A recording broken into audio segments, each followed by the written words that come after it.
tout le monde. Merci aux personnes qui regarderont la vidéo. Je suis Fatih Amri. David, merci pour la collaboration. David le technicien. Natacha la photographe qui a déjà fait ses photos, qui revient tout à l'heure. Aujourd'hui, nous recevons Rachid. J'ai beaucoup de plaisir à recevoir Rachid. Rachid, bienvenue. Merci à toi. Salam alaikum Fatih, merci pour ton accueil. C'est gentil mon frère. Merci à toi. Alors, Rachid est entrepreneur dans l'immobilier. Donc on va le découvrir, on va découvrir son monde, on va découvrir son univers, ses capacités, son business model. Comment on s'est connu avec Rachid? C'était sur les réseaux sociaux, c'est ça? C'est ça.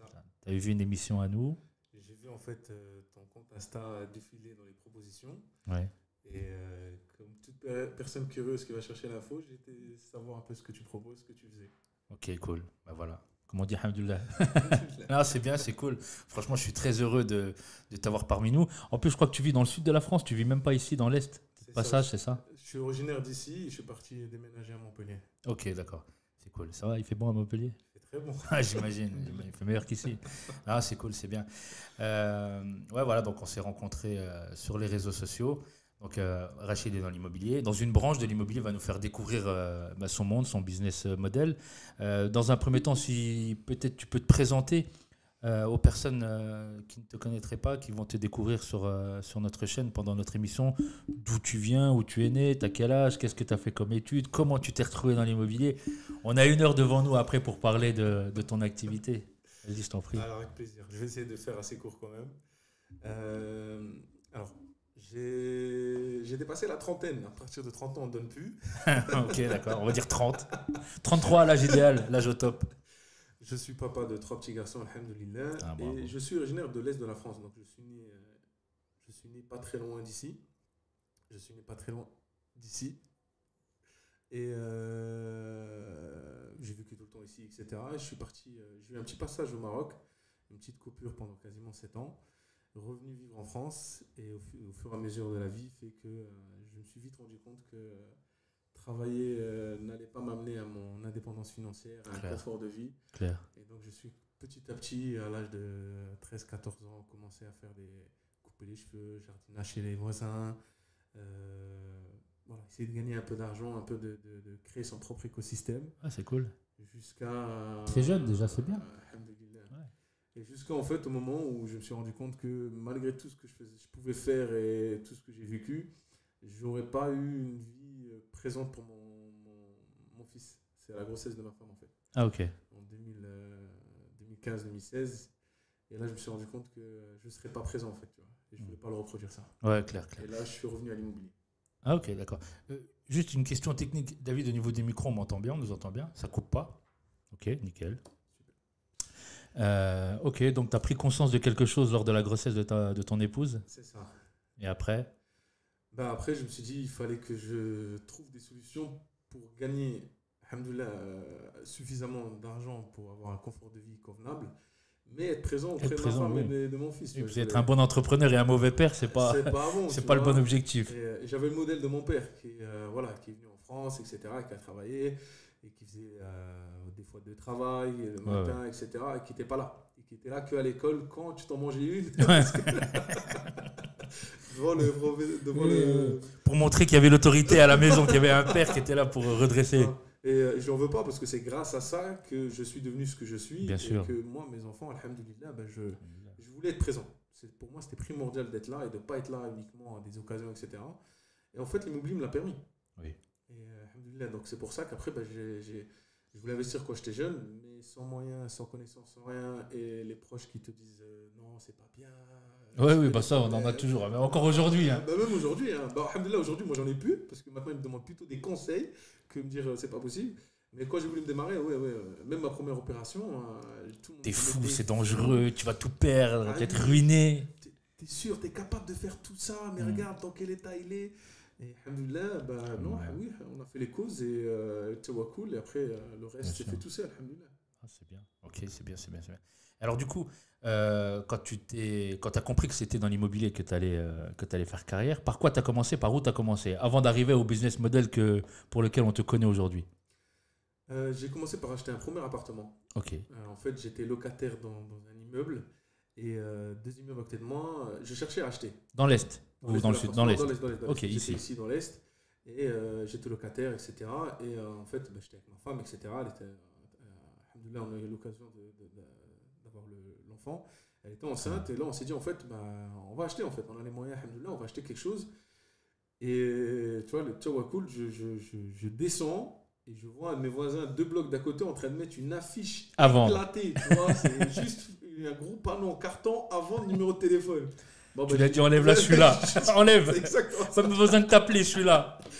C'est réellement ce qui s'est passé. Quoi. J'ai stop, je peux monter. Il m'a dit oui, je suis monté. J'ai regardé, il m'a annoncé son prix. T'as kiffé, t'as appelé ta femme, elle est venue. Ouais, non, elle a pas kiffé. Ah ouais. Mais on a quand même acheté. On a quand même acheté. Mais bref, il l'a mis en annonce, etc. Et voilà, moi je suis revenu, j'ai dit non, je vous le prends, c'est sûr, je vous le prends, etc. On a fait l'offre, on a négocié un petit peu. Et après, ça s'est fait tout seul, tu vois. C'était il y a combien de temps ça? J'ai trouvé le bien en 2015. Tu connais le processus d'achat. Au début, tu n'es pas formé, donc tu ne sais pas gagner du temps Ouais, avec les notaires, etc. Ça a duré 4-5 mois quasiment pour acheter le bien, ce qui est extrêmement long. Très long. Ouais. Et après, en 2016, on avait notre premier appartement acté, signé. Pas juste trouvé, acté, signé. C'est bien. Et après, j'ai connu la galère des travaux, les artisans. T'as fait les travaux toi-même? Non. T'as été chercher les artisans? Il y a certaines choses que j'ai fait moi-même. Par exemple, moi, j'aime bien, depuis mes débuts, quand j'achète un truc, j'achète le truc le plus moche que personne ne veut. Et ce qui m'a réussi, en tout cas, jusqu'à l'heure d'aujourd'hui. Et donc, au final, il faut tout faire. Et donc, il y a certaines choses, la démolition, etc., je le fais moi-même, etc. Mais il y a certains travaux, je suis obligé de déléguer l'électricité, etc., pour avoir les décennales, etc. Ouais. Et j'ai pris des artisans, mais je n'avais pas le process que j'ai aujourd'hui pour la sélection de l'artisan. Oui, tout à fait. Le suivi de chantier. Là, c'était le début de l'apprentissage déjà. Là. Ah bah là, c'était le plus gros. Tu vois. Et je vais te raconter une anecdote, c'est que sur ce chantier-là, au bout du deuxième équipe d'artisans, les artisans, en fait, moi, j'étais pas là, j'étais en déplacement, ma femme, elle va avec son père, etc. Et elle voit le chantier dans un état, mais encore loin d'être fini. Et pire qu'au départ, peut-être. Non, mais l'artisan, il fait l'erreur de dire à une femme enceinte, donc sous hormones, etc. éclaté. Ah ouais, mais là, enceinte de 6 mois, je crois, 7 mois, donc tu vois, dur à monter un étage, etc. Il dit, non, mais c'est bon, dans une semaine, c'est fini. Moi, j'étais pas là. Donc le père, il le regarde l'artisan, non, mais t'es sûr, parce que là, une semaine, c'est juste, quoi. Même si vous êtes 4-5, c'est juste quand même. Le gars, il dit oui. Donc ma femme, qu'est-ce qu'elle fait? Elle s'organise. Entre-temps, il m'appelle même pas. Personne ne m'appelle pour me dire. Moi, on emménage dans une semaine. Moi, je savais qu'il y avait encore un mois, tu vois. Et là, en fait, ma femme, qu'est-ce qu'elle fait? Elle se pointe la semaine d'après avec son père, des courses, etc. Pour emménager. Pour emménager. Et elle m'appelle, elle me dit, ouais, en fait, elle m'appelle quand elle a l'appartement, elle me dit, ouais, c'est bon, il m'avait dit, c'est bon, je viens, le jour même. Mais au final, rien n'est fait. Je dis, mais c'est normal, parce qu'il reste encore 3 semaines. Plus la semaine là, il reste 3 semaines, ça faisait un mois. Elle dit non, l'artisan m'a dit, et donc ma femme sous hormones, elle a pété un câble, etc. Et bizarrement, les 3 semaines se sont passées réellement à 10 jours, parce qu'ils sont venus tous les jours, tout le temps, à plusieurs. Okay, ça va. Et ça, c'est une histoire qui a été magnifique, parce que les gens, quand ils se lancent dans l'IMO, ils ne prennent pas en considération la réalité du terrain. Ah oui, complètement. Ah oui. Et ils se disent, je peux tout faire en 2 semaines, mais c'est pas vrai, tu peux pas tout faire en 2 semaines. Quand tu fais une réno complète, je parle pas de maquillage, homestaging à la M6, je parle vraiment, tu reprends de zéro, tu refais tout. Tu repars du squelette, oui. Voilà, tu prends 4 murs, il y a un vrai délai, il y a des temps administratifs. Oui, il y a des délais incompressibles de toute façon. Les trucs, il faut que ça sèche, machin, et ainsi de suite. Oui, il y a des réalités, oui. Et malheureusement, l'artisan, il a voulu bien faire et il s'en est mangé plein de pauvres le jour-là. Il m'appelle en panique, qu'est-ce que je fais à ta femme? Je dis, bah oui, mais t'as fait une grosse erreur, quoi. Là t'es permis de dire ça et tu l'as dit à une femme qui n'oublie rien, en plus enceinte. Donc, oui, clair. Donc je trouve une solution pour raccourcir le délai. Il a ramené plus d'équipes, etc. Alhamdoulilah, ça finit. Mais j'ai eu dans ce chantier-là, j'ai eu des problèmes avec des artisans qui m'ont bouché des éviers. Une fois que c'est fini, j'ai eu un dégât des eaux. Tu vois, vraiment des trucs énormes. Mais alhamdoulilah, ça a bien fini. Je l'ai revendu, j'ai fait x2. C'est bien. Tu vois, alhamdoulilah. Après, j'ai racheté d'autres appartements, d'autres trucs, etc. Et petit à petit, scaler jusqu'à atteindre cette pseudo-indépendance financière qui permet qu'après, tu peux voyager, faire la hijra si c'est ton objectif. Arrêter de travailler ou lancer d'autres business en parallèle, mais l'objectif final était d'avoir du temps pour pratiquer sa foi et être présent pour mes enfants, tu vois. Oui, parce que je ne l'ai pas précisé au début de la présentation. Donc Rachid, donc c'est Ethic Invest. Pour ceux qui ont besoin d'informations concernant son business model, je vous invite à aller voir. Pour ceux qui veulent faire la hijra ou ceux qui veulent acheter sans riba et qui cherchent un accompagnement, c'est la personne à contacter. C'est la précision que je voulais apporter. Non, mais c'est bien. Donc, du coup, tu as acquis une belle expérience. Donc, en achetant cet appartement, tu as gagné et de l'argent et de l'expérience, du coup. C'est ça. Donc là, tu as vu tout ce qu'il ne fallait pas faire. C'est ça. C'est ça. Ok, et donc le deuxième achat, je suppose que ça s'est passé moins douloureusement, certainement. Ah, beaucoup moins. Il était beau, à côté, c'était rien. Non, le deuxième achat, c'est un appartement, je l'ai acheté, je l'ai rénové très rapidement. C'était aussi dans l'Est de la France? C'est toujours. Ouais. Toujours l'Est de la France, parce que j'étais originaire d'ici. D'accord. Moi, je conseille aux gens. Alors, j'ai des élèves que j'accompagne à 900 km de chez eux. On a un processus pour ça, pour trouver le bien, gérer les travaux, etc. Mais quand vous ne faites pas accompagner ou rien, bon, déjà, c'est une erreur pour moi, en tout cas. C'est pas pour vendre mon produit, mais acheter un livre, faites quelque chose. Quoi, parce que je suis immobilier, donc je peux te dire, je vais dans ton sens aussi. Ah ouais. S'il n'y a pas l'accompagnement d'un professionnel, c'est pas possible. Ça coûte très cher. Et moi, en 2015-2016, il n'y avait pas tout ça. Moi, ça, tu l'as payé en erreur, justement. Ah bah oui, en erreur, en Et frustration. en temps, en frustration, en colère, je ne referai plus jamais ça. Ta femme, elle a dû te dire, je t'avais dit, il ne faut pas acheter. Bah, voilà. Les parents ont dû te dire, on t'avait dit, il ne faut pas y aller. Tout le monde. Ouais. Et en surpoids, parce que ça ne se voit pas, je suis assis, mais en surpoids, en argent, en tout. Alors que si je m'étais formé, j'aurais été beaucoup plus vite, moins de frustration, et peut-être j'aurais gagné plus d'argent. Plus efficient. Ouais, peut-être j'aurais gagné plus d'argent et plus de temps. Alhamdoulilah.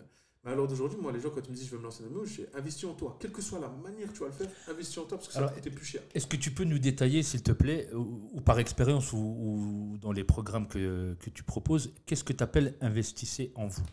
Particulièrement dans ton cas à toi. Dans mon cas, moi, c'est investir en soi, ça passe par. C'est en faisant les causes. Donc, quand tu fais les causes, tu investis en toi, tu crois à ce que tu veux faire. Et la meilleure manière d'investir en toi, c'est de se former. Et aujourd'hui, on a plusieurs canaux, plusieurs manières de se former en immobilier. Même si aujourd'hui, il y a des livres, il y a des événements, etc. Pour moi, la meilleure chose, c'est un accompagnement. C'est quand tu as quelqu'un qui te prend du point A, où tu as un budget et tu as un objectif, il t'aide à définir ta stratégie complète, secteur, type de bien, type d'exploitation, quel type de fiscalité, etc. pour atteindre ton objectif qui correspond à tes besoins et à ton budget. Et derrière, qui t'accompagne, qui te forme et qui t'accompagne étape par étape sur tout le long du processus pour l'achat de ton bien et la mise en exploitation pour atteindre ton objectif. Et ça, pour moi, quand tu ne le fais pas, tu penses économiser, mais le pas cher coûte cher. Ah oui, complètement. Oui, et moi, j'en ai plein qui me contactent après, ils me disent ouais, au final, j'ai pas fait. Et j'en ai même qui me disent ouais, j'ai acheté des livres, mais au final, j'arrive pas. Ou j'ai acheté une formation, mais j'arrive pas. Mais c'est normal parce que derrière, il n'y a pas de suivi. Quand tu vas rencontrer un cas spécifique ou une situation spécifique, soit tu vas avoir des doutes, soit tu vas avoir un blocage, et tu n'as personne derrière qui va te dire oh non, mais en fait, quand tu vis ça, il faut faire ça. Est-ce que tu as vérifié ça? Est-ce que tu as testé ça? Est-ce que tu as validé ça pour passer au step suivant? Et c'est ce que nous, on fait dans l'accompagnement. Oui, parce que généralement, quand les gens pensent économiser de l'argent et ainsi de suite, donc ils font une erreur et là, ils appellent quelqu'un au secours et intervenir dans l'erreur tout de suite. Je pense qu'il n'y a pas beaucoup de monde qui aime prendre le train en marche. Non. Comme un entrepreneur qui vient derrière un autre entrepreneur, ils n'aiment pas généralement récupérer un chantier qui a été bâclé par le précédent. Donc là, c'est à peu près la même chose. C'est ça, c'est ça. Ok, d'accord. Ok. Et alors donc la formation, donc ça peut être donc de la lecture, ça peut être du contenu YouTube, ça peut être de l'information sur différentes plateformes spécialisées.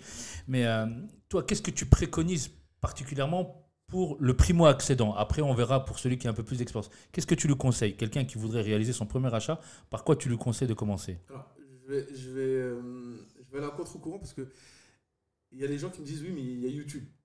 Tu vois, il y a des books gratuits, il y a YouTube, il y a les lives, etc.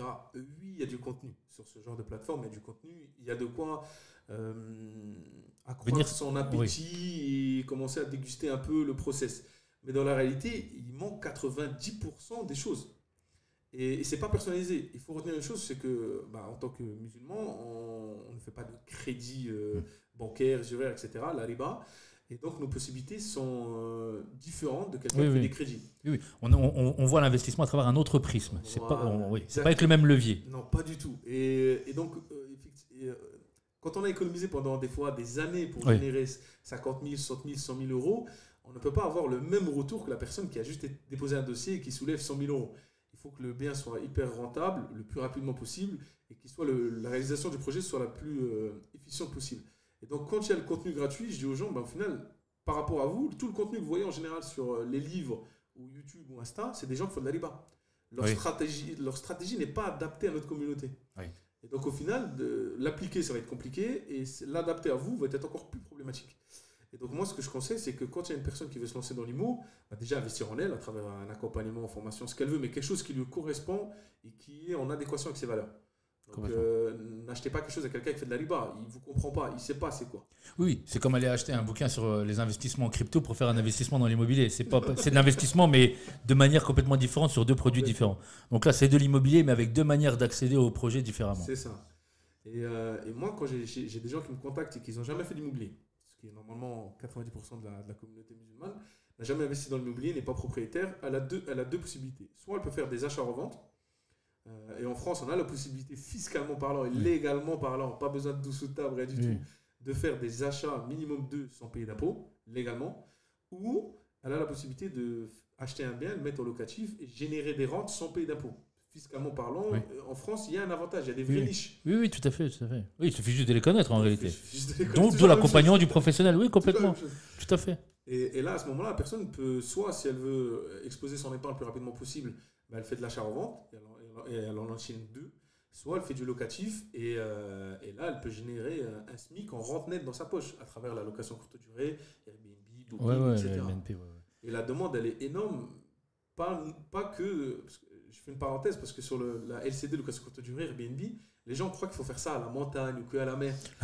et alors que c'est faux, ça. Oui, complètement. Vois, par exemple, il y a des gens qui voyagent partout en France. Nous, ici, on a du Airbnb à Villerue. Exactement. Et pourtant, il n'y a ni la mer ni la montagne. Tu vois, il y a le Luxembourg, effectivement, mais ça marche. Moi, un simple exemple, pardon, je te coupe la parole.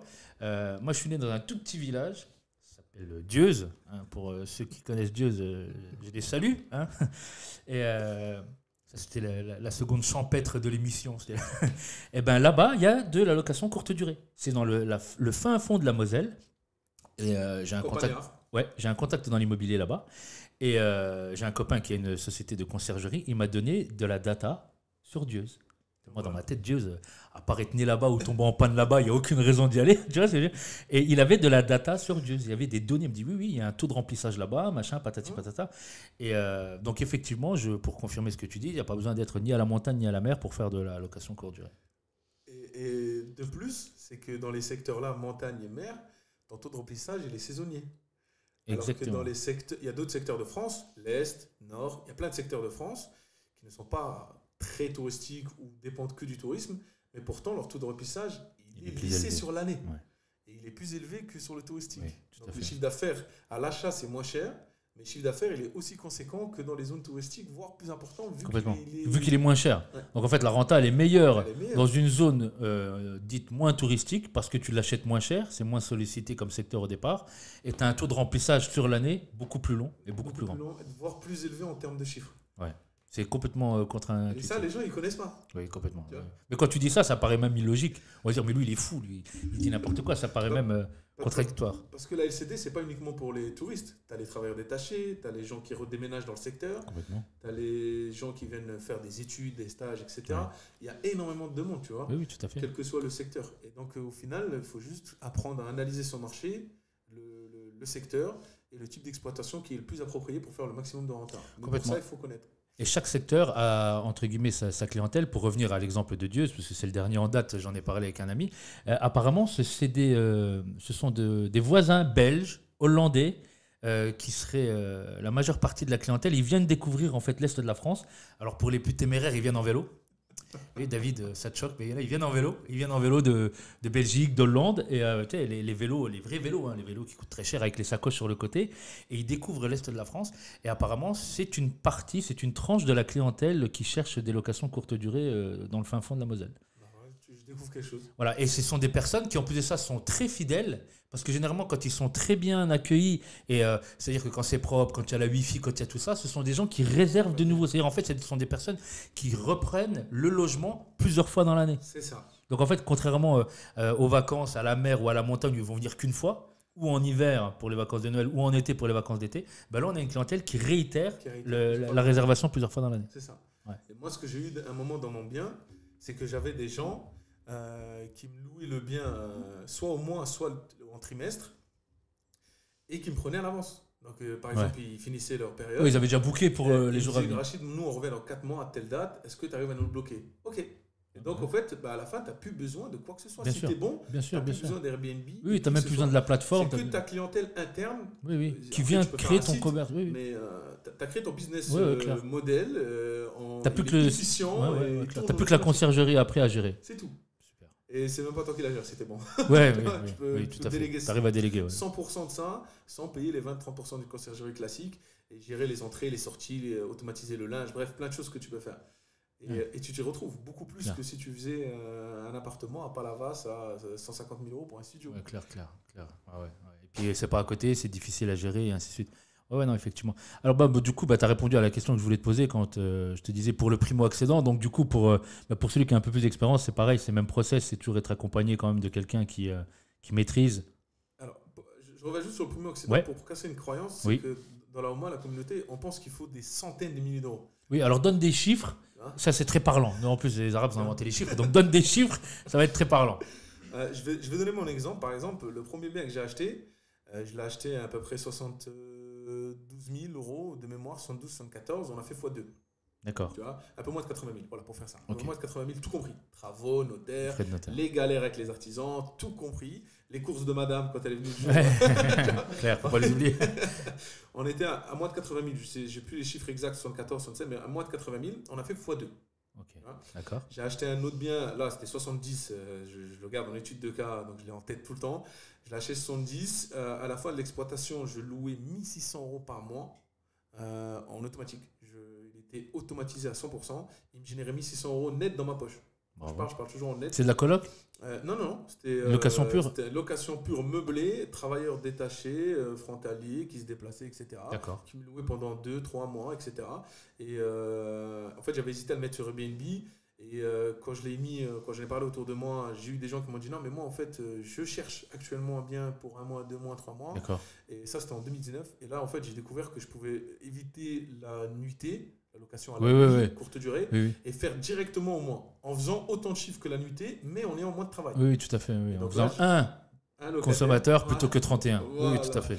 Et donc là, c'était ouf pour moi parce que c'était magique, Bah oui. plus facile. Autant d'argent, moins de travail. Moins de passage de femmes de ménage, Oui, moins oui, de frais, etc. tout moins. Donc, tu te retrouves gagnant. Bah oui. Et ça, on l'a exploité comme ça. Et après, quand je l'ai revendu, j'ai fait 47 ou 49 000 € de plus-value. Bravo. En Belgique, tu vois. Donc Alhamdoulilah. c'est pas mal. Et c'est juste pour rassurer que les gens, parce que nous, l'accompagnement, les gens, il faut déposer une candidature, etc. Mais ils sont éligibles à partir de 50 000. Évidemment, plus en argent, mieux c'est. Bien sûr. Mais là, bien sûr. on a des élèves qui viennent d'acheter, frontaliers suisses et des clients de l'Île-de-France qui achètent dans d'autres secteurs de France, où ils ont trouvé des biens à 60 000, 65 000, et ils ont fait des négociations de 40-50%, avec le processus de l'accompagnement. Ouais, l'accompagnement que je fais, ouais. tu vois.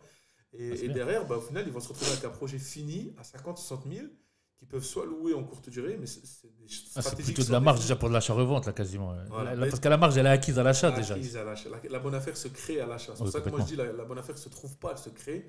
Et là, eux, même si la stratégie elle est définie au départ de l'accompagnement, soit de l'achat-revente, soit de la location courte durée avec la fiscalité qui va avec, ben là, même quand ils achètent, ils ont le choix si sur un besoin ou une envie, ils veulent vendre, alors que ce n'était pas la stratégie, Oui, ils peuvent le faire. oui. Et si initialement ils comptaient vendre, et au final ils se disent non, mais c'est bon, en fait, là, je peux louer parce que je n'ai Ouais. pas besoin de cet Ouais, argent clair, pendant clair. 1 an, 2 ans. En fait, l'opportunité, elle est tellement belle que quelle que soit la direction que tu veux ils s'y prendre, retrouvent. tu y vas. Ouais. Voilà. La location longue durée, courte durée, de l'achat-revente, Voilà. elle est tellement pépite, cette affaire. C'est tellement une pépite que ça. Sur tous les plats où C'est tu juste gagnes. pour montrer que c'est faisable. Oui. C'est casser des croyances. Et pour celui qui vient nous voir, qui a déjà un peu d'expérience, peut-être parce qu'il a déjà investi ou qui a plus d'argent, qui est déjà entrepreneur, qu'on a plus la fiscalité française, etc., dans l'accompagnement, on revoit ce qu'il a déjà. C'est-à-dire, s'il a déjà acheté un bien, s'il est propriétaire de sa maison, de sa RP, sa résidence Voir quelle est son principale, expérience déjà. voilà, voir un peu ce qu'il fait et lui proposer des optimisations, que ce soit par rapport à ses biens actuels, améliorer la fiscalité ou peut-être revendre, parce qu'on a certains frères, Oui, le fait de vendre est mieux pour lui que de le garder. Même en optimisant, etc., c'est mieux pour lui de le vendre pour ce qui est. Et aller réinvestir ailleurs Et peut-être. d'autres, non, vaut mieux le garder. Ouais, et réinvestir, etc. Même si à la base, il n'est pas venu pour ça. Ouais, clair. Parce qu'il a déjà la somme 100 000, 50 000, 60 000, il les a déjà. Généralement, les gens qui te sollicitent, c'est pour optimiser en réalité. Donc, après, s'il vient pour acheter et que tu lui fais comprendre que c'est mieux de garder, de toute façon, dans son intérêt, c'est de garder, quoi qu'il arrive. C'est ça le. À la base, la personne qui vient me voir, dans tous les cas, c'est pour investir. Oui, quoi qu'il arrive, voilà. Mais quand il a déjà un bien ou deux, nous, gratuitement, on fait un audit de Bien sûr, de ce qu'il a déjà, bah oui, de son parce que patrimoine. le projet qui suit, il doit être en adéquation Avec et avoir une l'antériorité. stratégie globale sur tout. Bien sûr. On Oui, ne c'est peut pas logique. faire un nouveau projet et s'il y en a deux qui sont en train de plomber. Oui, tout le bénéfice qui va c'est arriver, pas bon. oui, complètement. Donc on optimise tout ça. Et là, la personne là, on l'accompagne pareil, le même processus avec une formation en ligne, des coachings de groupe, coaching one-to-one. On valide chaque étape du processus avec lui sur le terrain, etc. Et le but, c'est qu'à la fin de l'accompagnement, elle achète son bien, il est optimisé, elle l'exploite soit pour le vendre, soit pour faire du locatif, et elle a atteint son objectif. Et si elle a déjà des biens, on les a optimisés. D'accord, ok. Ok, très bien. Et du coup, alors, ce sont pour rester sur ce profil-là, est-ce qu'il y a quelque chose qui se dégage de manière globale? C'est-à-dire, est-ce que ce sont des personnes, c'est plutôt des appartements, des maisons, des immeubles? Est-ce que c'est plutôt les grandes villes, les petites villes? Est-ce qu'il y a une tendance qui se dégage de ces personnes qui ont déjà investi? Alors, c'est une très bonne question. C'est normal, c'est moi qui l'ai posé. Égoïstement. Et là, ça, c'est Fatih Amri. Ah, on le reconnaît bien. En fait, c'est réellement du cas par cas. Ok. Tu vois, comme tu le disais, bah, par exemple, je ne savais pas, mais Dieuze, par exemple, j'ai jamais quelqu'un qui investit à Dieuze. Donc, je vais découvrir que Dieuze, bah, la LCD peut marcher. Donc, moi, j'ai un logiciel que j'ai acheté, que je mets à disposition des élèves. Donc, quand on aura fini, je vais regarder La data qui est sur Dieuze. Qu'est-ce que ça dit, tu vois. Mais chaque client a un profil différent. Par exemple, j'ai des clients, ils ne veulent pas bouger autour de chez eux. Ils ont une croyance, il ne faut surtout pas quitter leur secteur. Donc, il y a des la zone de confort, cette fameuse zone de confort. Donc, on a du dev perso dans notre accompagnement. Donc, des fois, bah, ça casse. Des fois, non. Le secteur de cette personne est bon, est porteur et permet avec son budget de réaliser son projet. Ouais, donc là, ben, il n'a pas besoin d'aller. Ça fait sens, oui, tu restes là. Oui, là, évidemment, ça marche, c'est bon, tu vois. Et c'est du cas par cas parce qu'on a des personnes avec la stratégie qu'ils veulent faire et leur budget, ils ne peuvent pas acheter dans le secteur. On a des gens, ils nous contactent, ils sont à Paris, ils ont 150 000. C'est beaucoup, mais pas assez. C'est beaucoup, pas assez, mais honnêtement, à force de faire les programmes et les services avec la OMA, la communauté elle a beaucoup d'argent. Et ça, c'est une croyance que j'aimerais aussi casser parce qu'on a des gens qui nous contactent, ils ont des 200, 300, 400, 500 000 euros. Bien sûr. Alors, ils n'ont pas 70 ans, tu vois, c'est entre 30 et 40 ans. Oui, il y a des entrepreneurs qui réussissent dans la communauté aussi, alhamdoulilah d'ailleurs. Et en fait, ils ne savent pas quoi faire avec l'argent, ils voient la situation bancaire, ils voient tout ce qui se passe en France, ils disent en fait, je préfère avoir de la pierre, c'est tangible, c'est devant moi. Et en plus, si je fais bien, je gagne de l'argent. Bien sûr. Et chaque cas est différent. Donc, quand les gens ils nous contactent, ils ont 100, 150 000, ils habitent dans des grandes villes. Bah, des fois, même un studio, c'est compliqué. Oui. Et par rapport à la stratégie à eux, bah, acheter le studio ne va pas leur permettre d'atteindre leur objectif qui était de faire par rapport à ce projet. Donc là, il faut s'excentrer un peu.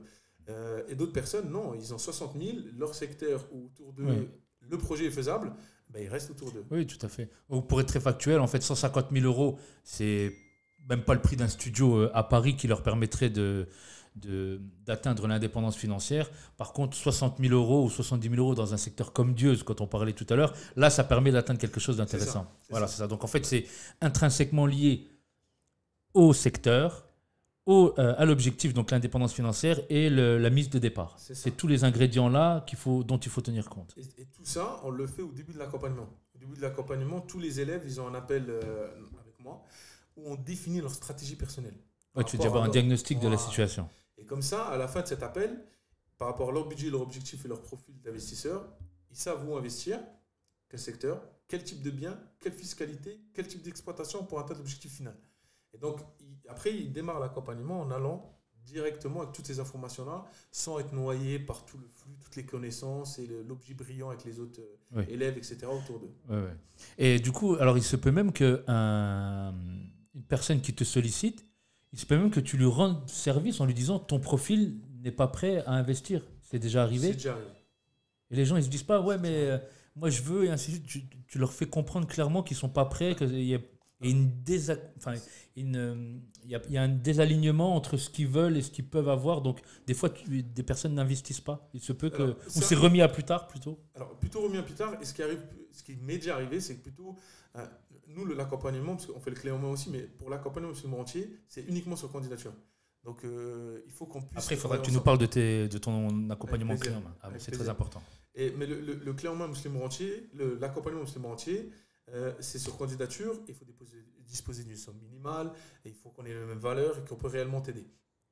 Et on a des personnes, nous, à la fin de cet appel, on lui propose de ne pas l'aider, en fait. Soit d'autres sources pour l'aider, soit l'inviter à revenir vers nous au moment propice.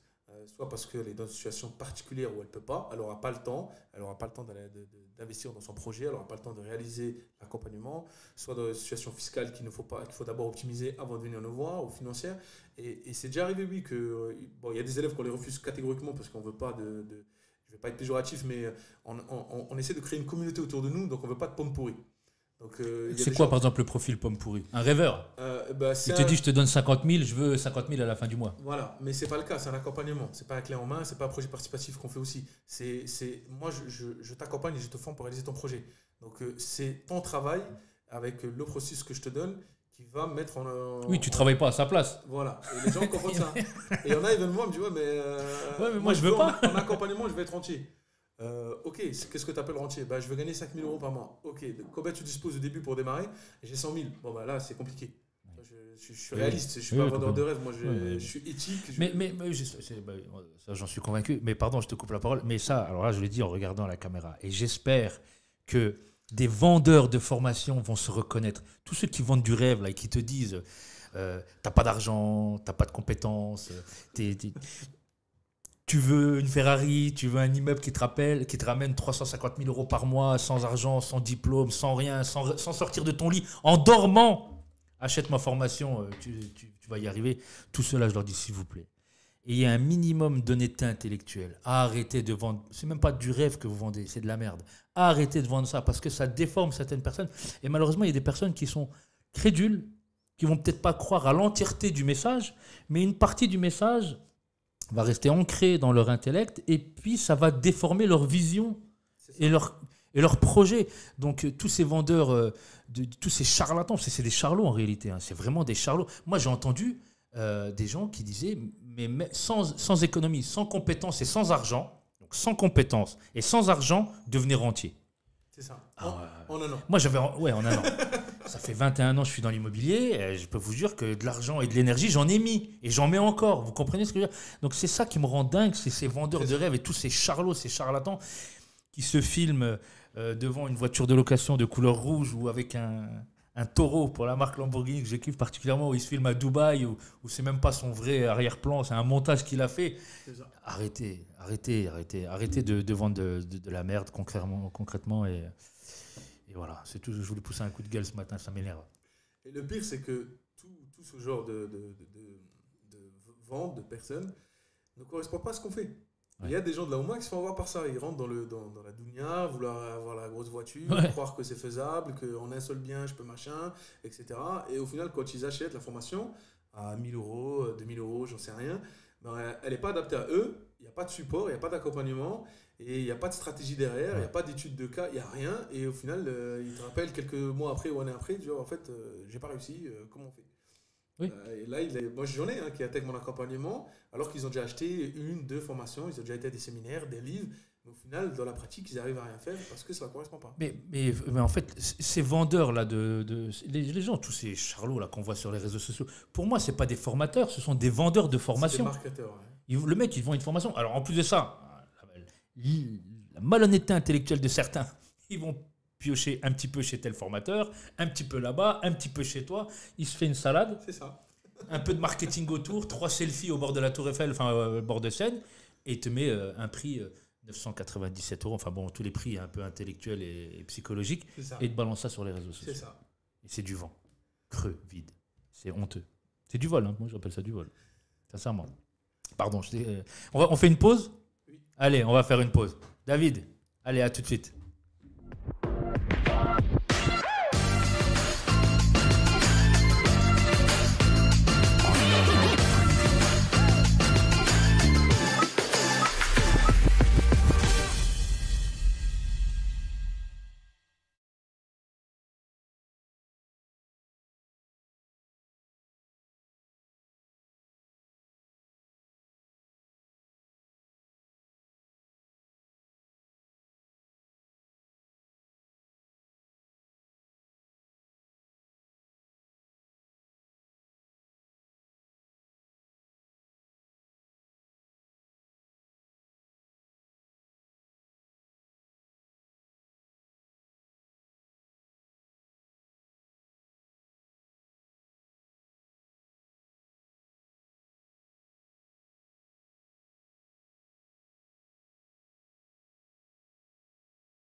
fait une petite coupure, une petite pause. J'ai bu un café. Je me suis excité tout seul devant la caméra. On m'a vu bouger partout.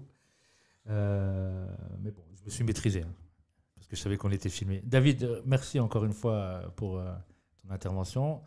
On est donc avec Rachid, créateur de Ethic Invest. Donc, sincèrement, c'est pas pour lui lancer des fleurs parce qu'il est à côté de moi, mais c'est un contenu que j'apprécie particulièrement.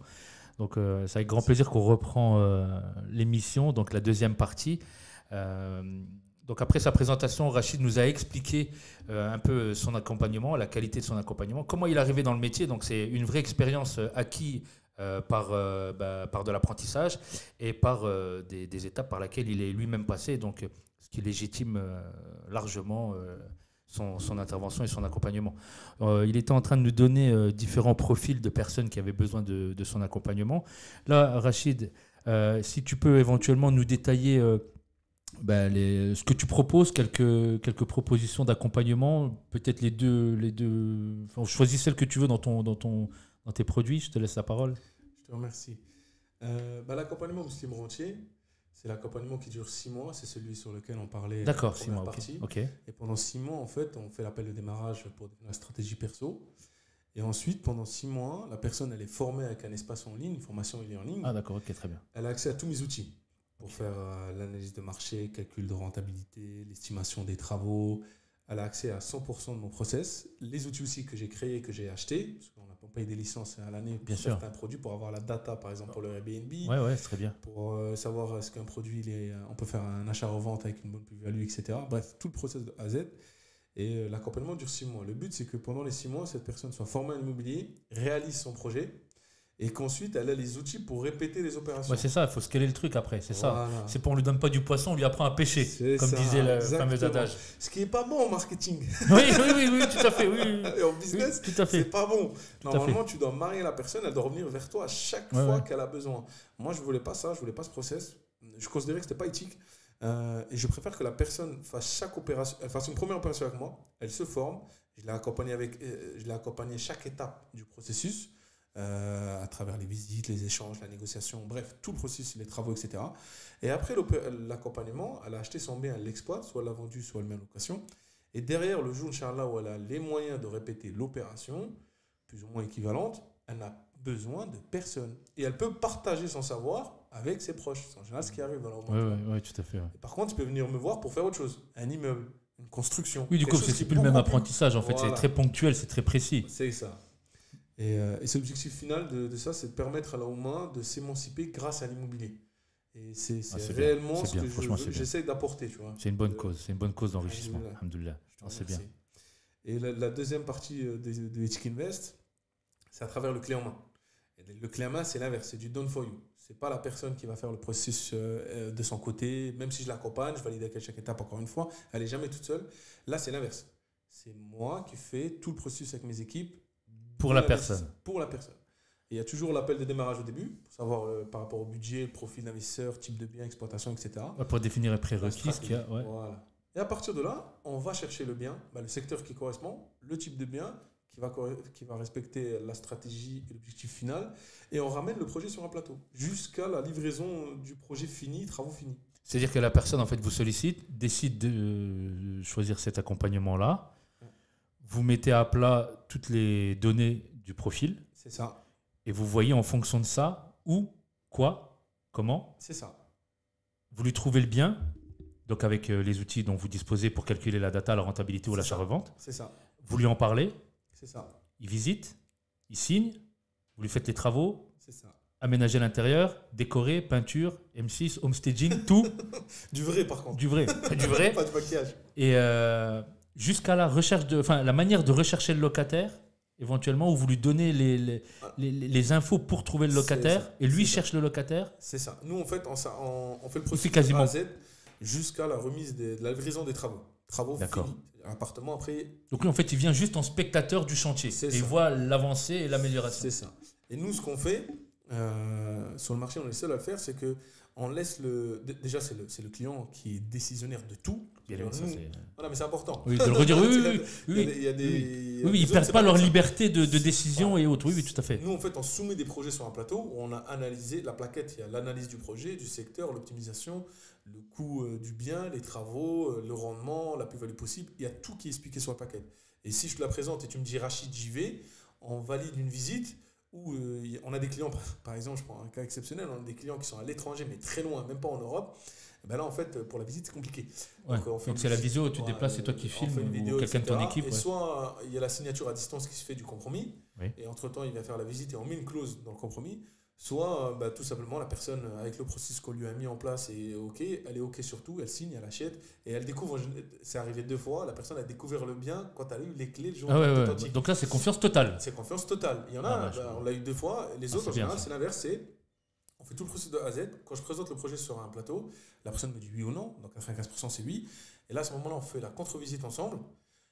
On valide le projet sur le terrain, l'offre est validée immédiatement et on passe à l'étape de l'estimation des travaux est déjà faite, la recherche des artisans. Si dans le secteur on n'en a pas, en général on a nos équipes sur place et on passe à l'étape de planifier le chantier, démarrage du chantier, la commande du matériel si besoin, les menuiseries, etc. Donc quand tu dis la recherche d'artisans, c'est-à-dire c'est des personnes que toi-même tu vas solliciter, que tu vas sélectionner, que tu vas trier par rapport à des filtres qui sont d'exigence très sévères.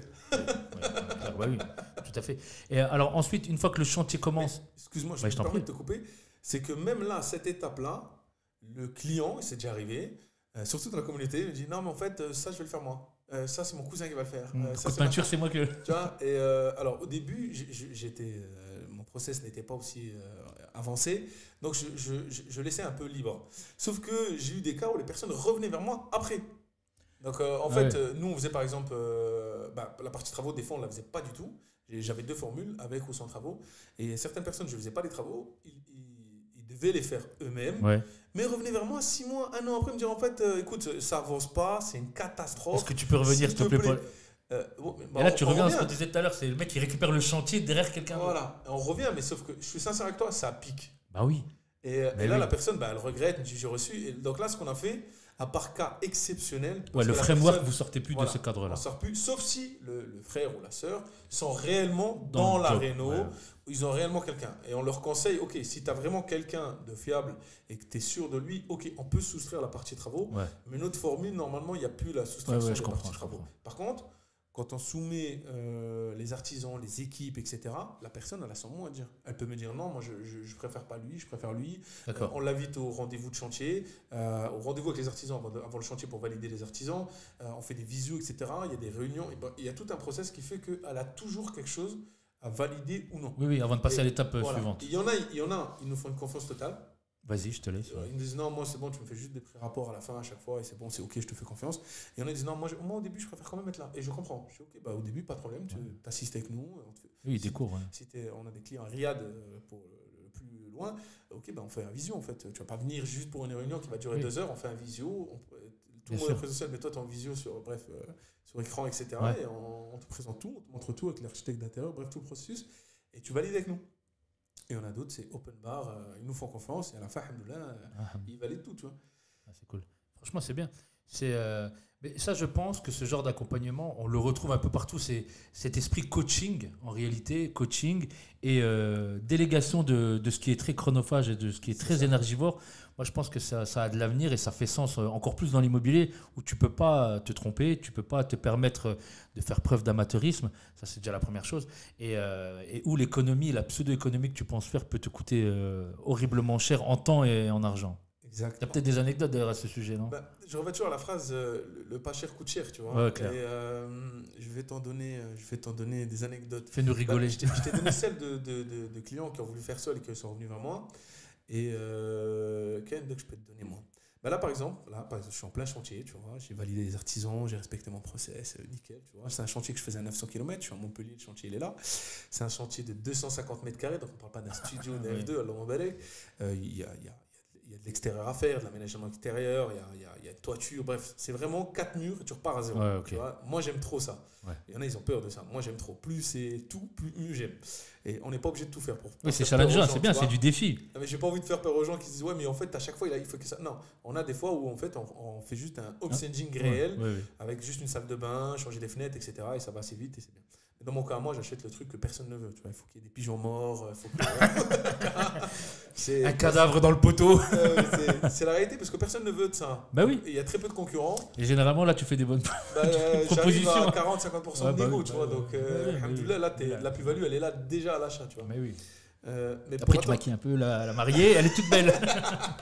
Et là, dans le cas là, tu vois, avec tout mon processus, eh ben, là, par exemple, là, je suis ici. Et quand je suis à distance, on a un processus pour gérer le chantier à distance, que je fournis également à mes clients. En fait, il faut savoir que moi, tout ce que j'apprends, même aujourd'hui, j'en apprends tous les jours dans l'immobilier, dans la finance, Ouais, tous. liée à l'immobilier, etc., la fiscalité.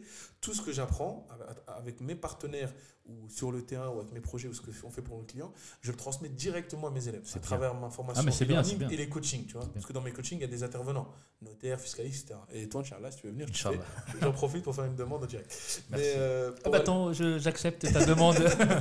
Étonnamment. Et pour te répondre, là, par exemple, dans mon chantier, donc là, je suis là. L'artisan, par exemple, le plaquiste, je lui demande de faire une chose très spécifique parce que je fais un cahier des charges, des plans, bref, il y a tout un process. Et le mec, il arrive à me faire une salle de bain qui n'est pas d'équerre.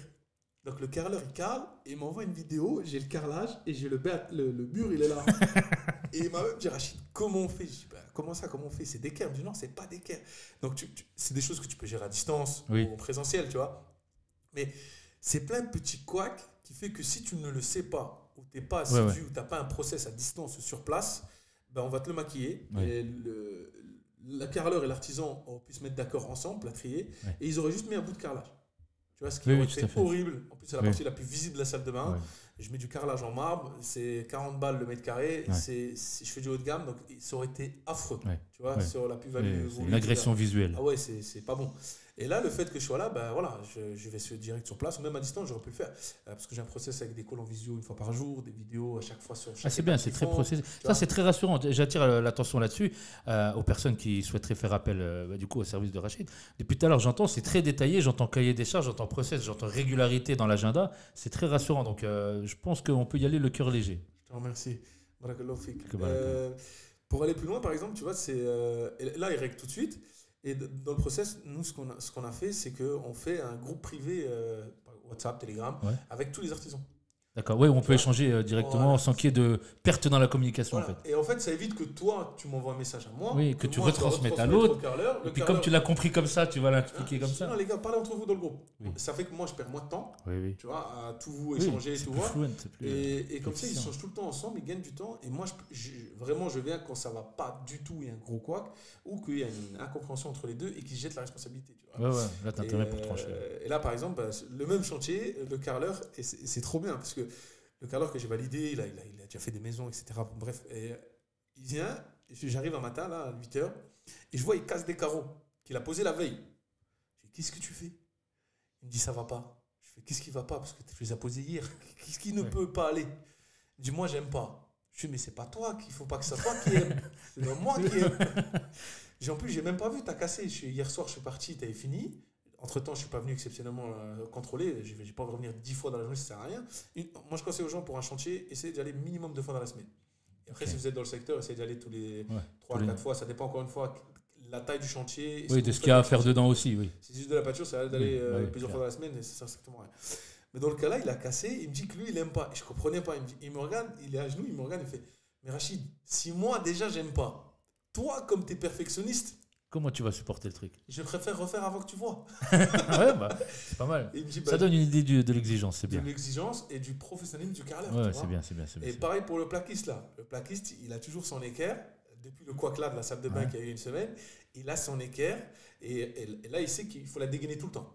Oui. Ça, c'est tout le temps. Et donc là, tout ce qu'il a fait dans la maison, c'est censé être d'équerre, hein, on est d'accord? Oui, oui. Il revérifie tout. Et il me fait, ouais, là c'est bon, c'est d'équerre. Ah, en fait, là, le gars de mon équipe qui a fait là, bon, c'est pas trop droit, mais t'inquiète, je le rattrape tout de suite. Avant même que je vois, avant même que Ouais, tout. ouais, Des fois, c'est j'arrive, bien. il a mis une grosse bande d'enduit pour rattraper l'équerrage. Et ça montre le professionnalisme. Mais qu'est-ce qui en découle de ce professionnalisme? C'est en amont le process de sélection des artisans. Complètement. Qui t'évite des couacs et des problèmes. Oui, tout à fait, parce que bon, c'est humain en même temps, mais je pense que la plupart des personnes au départ vont tendance à choisir par rapport au prix. Ouais, bah, tu me dis ça à moi. Combien de fois on nous a dit, mais monsieur, combien sont vos honoraires? Je dis, mais si vous choisissez des honoraires, c'est pas nous qu'il faut choisir. Nous, on vous vend une prestation de service.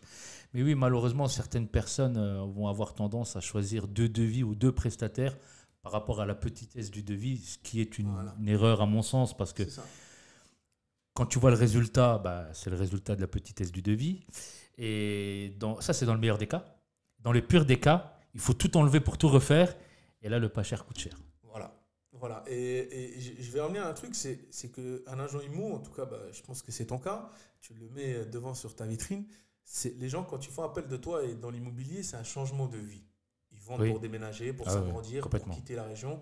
Et moi, ce que je dis aux prospects, aux gens qui me contactent, ou même à mes élèves, et ce qui en ressort, c'est que l'accompagnement, le but de se faire accompagner, que ce soit l'accompagnement fume rentier ou le projet clé en main qu'on fait à leur place, c'est pour atteindre un changement de vie. C'est une transformation. Complètement.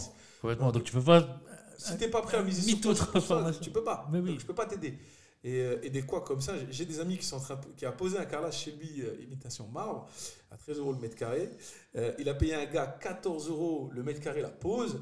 Et il m'a invité chez lui, il m'a dit prends le gars, etc. Il bosse bien. Je suis arrivé, je dis non, mais non, ça ne va pas. Il est venu chez moi regarder la pose. Il me fait non, mais il n'y a rien. On ne voit pas de dénivelé, on voit rien. C'est normal, je paye 2 fois plus cher que toi. Ah oui. Mais le gars, quand ça ne va pas, il casse avant même que je vois que ça ne va pas, il casse. Tout à fait. Hein, et il rachète un carreau de carrelage. Il rachète le paquet de carrelage. Pour pas que je lui dise, là, tu m'as bouffé un carton, oui, tout à fait. C'était pas prévu. Mais tu vois, c'est le professionnalisme qui change la donne et le pas cher coûte cher, mais dans tous les domaines de vie. Mais ça, on avait fait une vidéo, c'était, je sais plus quand est-ce que, je crois que c'était avec mes confrères de chez IAD et Safety, on avait parlé à un moment des personnes avec qui on pouvait collaborer. Tu sais, on avait fait référence à l'ISO 9001. L'ISO 9001, donc c'est la qualité du service apporté aux consommateurs. Et on s'était dit que nous, agents immobiliers, si on a la prétention d'apporter un service 5 étoiles, une expérience client irréprochable, on ne peut pas s'entourer d'un diagnostiqueur qui ne tient pas la route, on ne peut pas s'entourer d'un courtier qui ne répond pas au téléphone, on ne peut pas s'entourer d'un assureur qui ne te propose pas le bon contrat d'assurance, on ne peut pas s'entourer d'un avocat d'affaires qui ne comprend pas la question. Donc là, c'est à peu près la même chose en réalité. Donc si tu es bon ou tu as la prétention d'être bon, tu as plutôt intérêt à bien choisir tes partenaires et tes prestataires de services. Et là, par exemple... Parce qu'ils peuvent te déglinguer ta réputation. Ah bah oui. Là, je vais te prendre le cas des travaux. Les gens, en général, quand ils vont choisir le moins cher, ils ne vont pas faire attention si le devis est détaillé, pas détaillé, si la boîte elle existe ou pas. Oui, parce que des fois, c'est moins cher, mais parce qu'il y a des choses en moins. Oui. Après, le mec dit, mais il n'y a pas la peinture. Mais non, il n'y a pas écrit peinture dans le devis. Ou il y a écrit peinture, je te dis une bêtise, peinture 50 mètres carrés. Peinture à l'eau. Non, mais le gars, il ne vérifie même pas que sa surface à peindre, elle est de 150. Ah oui, donc en fait, il a peint un pan de mur. Oui, c'est ça. Et là, je dis, mais au final, c'est pas... Oui, il faut lire le devis aussi. J'en ai vu plein, moi, des trucs comme ça. Il faut comparer le comparable en réalité. Exactement, tu vois. Et nous, par exemple, par rapport à l'accompagnement, je vais te raconter cette anecdote. Là, mon bel je fais ça depuis fin 2017-2018, on va dire, sous forme différente. À la base, c'était 1 heure, etc., jusqu'à aujourd'hui. Et au fur et à mesure, tu accompagnes des gens. Donc, il y a des gens qui te copient, il y a des gens qui proposent une nouvelle solution, il y a de tout. C'est bien quand on te copie. Hein. C'est bien. Oui, c'est très bien. C'est la preuve que ça sert à quelque chose que tu fais. C'est comme Leclerc, je suis leader. Donc après, si tu veux copier, tu copies. C'est bien. Et le but, c'est challengeant parce que vu que tu es le leader, tu restes toujours devant, il faut innover, etc. La concurrence, dans ce cas-là, elle est bonne. Elle est magnifique. Tout à fait. Et là récemment, j'ai un prospect, je te le partage parce que c'est trop drôle. Il m'a dit oui à tout. Et en fait, l'équipe me dit, le client, parce que aujourd'hui, c'est encore moi qui fais les appels pour candidature. Dans certains cas spécifiques, dossiers spécifiques, je les valide moi. Et l'appel de démarrage, une fois que tu as démarré l'accompagnement, il me dit, mais il n'a toujours pas validé son appel de démarrage et on ne voit toujours pas l'investissement pour intégrer l'accompagnement. Et la personne, comme par hasard, m'envoie un message le soir même, me dit en fait, au final, je ne vais pas travailler avec toi, etc. Et il m'explique qu'en fait, il y a un frère, Laoma, qui vient de se lancer aussi dans les accompagnements. Et qui est moins cher que toi. Qui est divisé par 2 par rapport à moi en termes d'investissement. Ok, et il m'explique que, il me dit, en fait, je retrouve la même chose que toi. Ok, on rentre dans les détails, tu as compris que c'est hors sujet, pas de séminaire, pas de machin, etc. Parce que dans mon accompagnement aussi, il y a un séminaire en présentiel à Montpellier, bref, etc. Et au final, il me dit, ouais, mais parce que je vais chez lui parce que c'est 2 fois moins cher. je mets en ratio. Je dis alors juste, je connais pas le. Bah si, je connais le frère de Nan par exemple, mais je mets est-ce que son parcours te rassure comme Oui. tu m'as contacté Oui. moi par rapport à mon parcours. Oui, la légitimité Et là, il y a de un la blanc. personne. Ouais. Ah, le silence, c'est une réponse. Bah, je dis moi ce que je peux juste te dire et en tout cas t'encourager, c'est vérifie bien avec qui tu travailles, ses résultats réels, pas le marketing, et qu'elle a facilite pour la suite. Parce Bien que sûr. moi au final, ce que je dis aux gens, c'est que votre investissement pour intégrer l'accompagnement, que ce soit le clé en main ou le musulman entier, l'accompagnement, c'est eux qui font, ne change pas ma vie. Ça ne change pas ma vie. Par contre, ce que moi je vais t'apprendre et ce que Ça tu vas peut faire à changer la la fin tienne. va changer ta vie. Donc la nuance, elle est là. Ouais, Donc à toi de complètement. choisir, est-ce que tu veux est-ce que tu investis dans un process clair, net et précis et validé de ton année, ou est-ce que tu veux acheter une imitation iPhone de Chine et essayer de voir ce Made que in ça va China, donner, ouais, tu vois. Et contrefaçon. t'étonnes pas que la caméra marche pas. Ouais, complètement. T'en reçois même pas des fois. C'est pas cher, mais t'as jamais reçu le colis. Voilà. Non, c'est sûr. Ouais, non, mais bon, après, voilà. Malheureusement, c'est comme ça. Mais ça, je pense que les mentalités, elles sont en train de changer parce qu'ils ont bien compris que le pas cher ne réglait pas de tous les problèmes. Il y en a malheureusement qui ont encore ce défaut, mais bon, après, ça c'est une particularité de l'être humain. Mais après, aujourd'hui, les gens ont accès à l'information, ont accès aux réseaux sociaux, ont accès à Google, donc ils sont capables de comparer le comparable. Mais ouais, in fine, en résumé, le meilleur conseil qu'on peut donner, c'est regardez bien les devis, regardez bien la prestation. Regardez bien ce que vous propose l'accompagnateur ou l'agent immobilier ou quel que soit le prestataire. Allez bien chercher tous les détails pour être sûr de comparer le comparable. Il y a une photo sur, comment ça s'appelle, sur Facebook qui a tourné, je pense que vous l'avez déjà vu. C'est le mec qui dit à son client qui lui donne un devis pour monter un mur de briques. Je ne sais pas si vous avez vu la photo sur Facebook. Et il lui dit, bah, moi j'ai trouvé moins cher et quand tu regardes l'autre photo, les briques elles sont complètement pétées, c'est pas aligné, c'est pas droit, c'est bancal, ça va tomber. Donc voilà, en gros ce que je retiens de cette maladresse de choisir par rapport uniquement au prix et après bah, on en a que pour son argent en réalité. Hein. C'est exactement ça. C'est toujours le même process. Bah oui, exactement. Donc là tu nous as parlé des deux formules, des deux manières d'accompagner les personnes qui feraient appel à tes services. Pour ceux qui seraient intéressés par l'accompagnement de Rachid et d'Ethic Invest, donc il y aura les coordonnées et les réseaux sociaux sous la vidéo sur YouTube. Ça sera également sur notre site actuimo.info. Vous retrouverez la vidéo, le podcast, il y aura les coordonnées de Rachid. Ton Insta, il me semble que c'est Ethic Invest. Tu mets Rachid Ethic Invest et il sort tout de suite. Voilà, exactement. Donc vous pourrez le solliciter à travers Insta. Je pense que tu as aussi une page Facebook. Tu as aussi un compte. Non, pas Facebook. Le Facebook, c'est en perso. D'accord, bon, pas de Facebook. Donc sur Insta, et il y aura les coordonnées TikTok. Ouais, ok, d'accord, super. Qu'est-ce que tu pourrais donner comme conseil éventuellement aux personnes alors, tu nous as dit que donc il y avait un call avec la personne. Donc là, tu diagnostiquais un peu le profil de la personne. Après, tu vois si c'est le moment d'y aller ou pas. En fonction de ça, vous avancez ou vous reportez le projet. Qu'est-ce que tu donnerais comme conseil à toutes les personnes qui seraient en prévision d'un investissement ou à la location ou à l'achat-revente? Ou alors, tout simplement, quel conseil donnerais-tu à l'autre profil de personne qui voudrait en faire son métier, devenir investisseur, vivre de ses rentes? Quel conseil tu donnes? Ça revient toujours au même. C'est de faire les causes de tawakkul et d'investir Bien en sûr. soi. Tu vois. Et le conseil moins généraliste, ça serait de ne pas se surestimer. Tu vois, de croire qu'il peut tout faire tout le temps tout seul Oui. et que tout est bon parce que c'est lui. Tu vois, parce que c'est Rachid, les chiffres, ça va être 50% de rentabilité, fois 200% en plus-value. Tu vois, se surestimer ou surestimer le projet. Et le dernier conseil que je vais donner, c'est l'émotion. Et quand tu n'es pas préparé à ça, même dans la vie de tous les jours, hein, la majorité des gens sont guidés par leurs émotions, dans leurs choix, etc. En immobilier, malheureusement, déjà dans la vie, c'est problématique. Oui. Oui, parce qu'on choisit avec ses émotions et on argumente avec quelque chose de raisonnable. Mais non, le mec il va acheter une Porsche, il dit à sa femme, mais non, c'est parce que c'est fiable, il y a de la place pour mettre le siège enfant derrière, mais en réalité, c'est parce que Bibi veut kiffer avec le cheval cabré sur le capot. C'est ça. Et en immobilier, moi, ce que j'ai toujours fait, c'est ne jamais travailler avec l'émotion. Je me suis toujours détaché. Pour moi, le plus important, c'est les chiffres.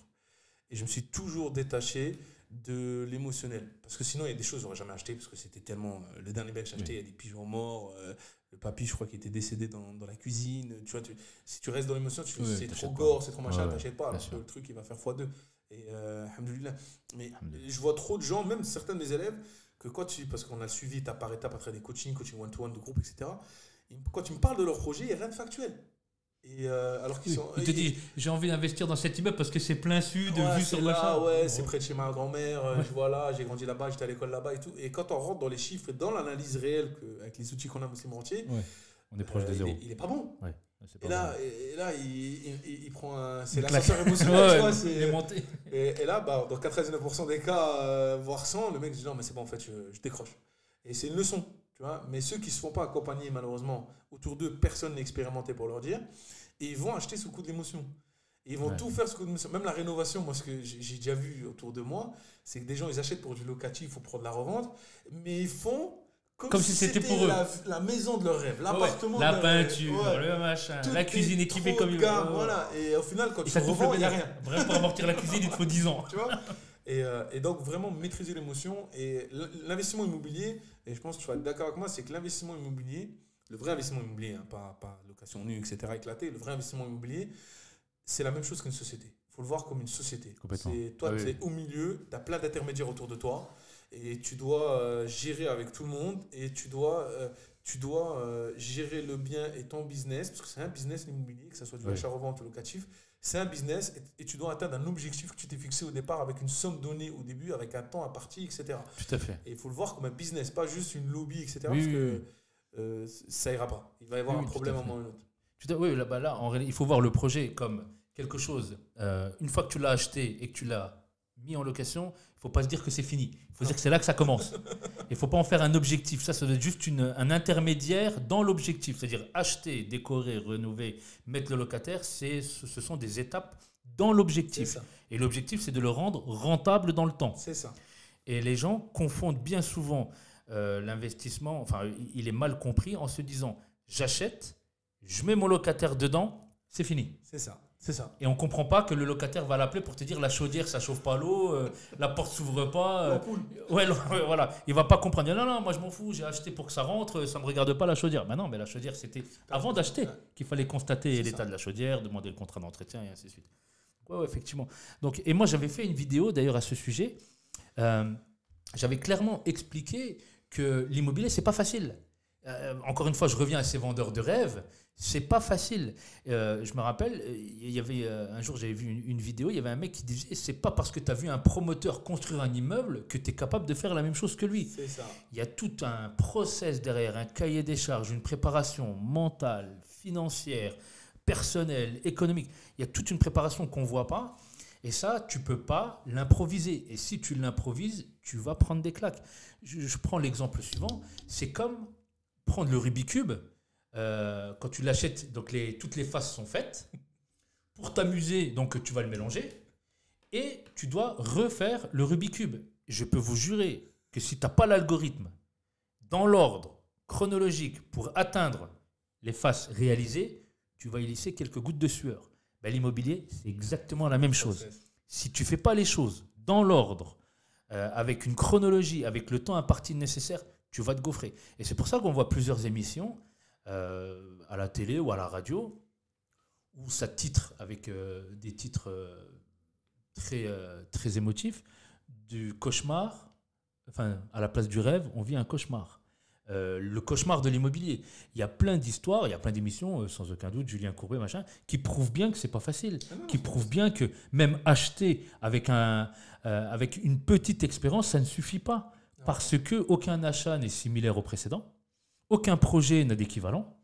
Géographiquement, tu peux être confronté à d'autres conditions juridiques. Ce qui est valable dans un secteur n'est pas valable dans l'autre. Tu veux construire,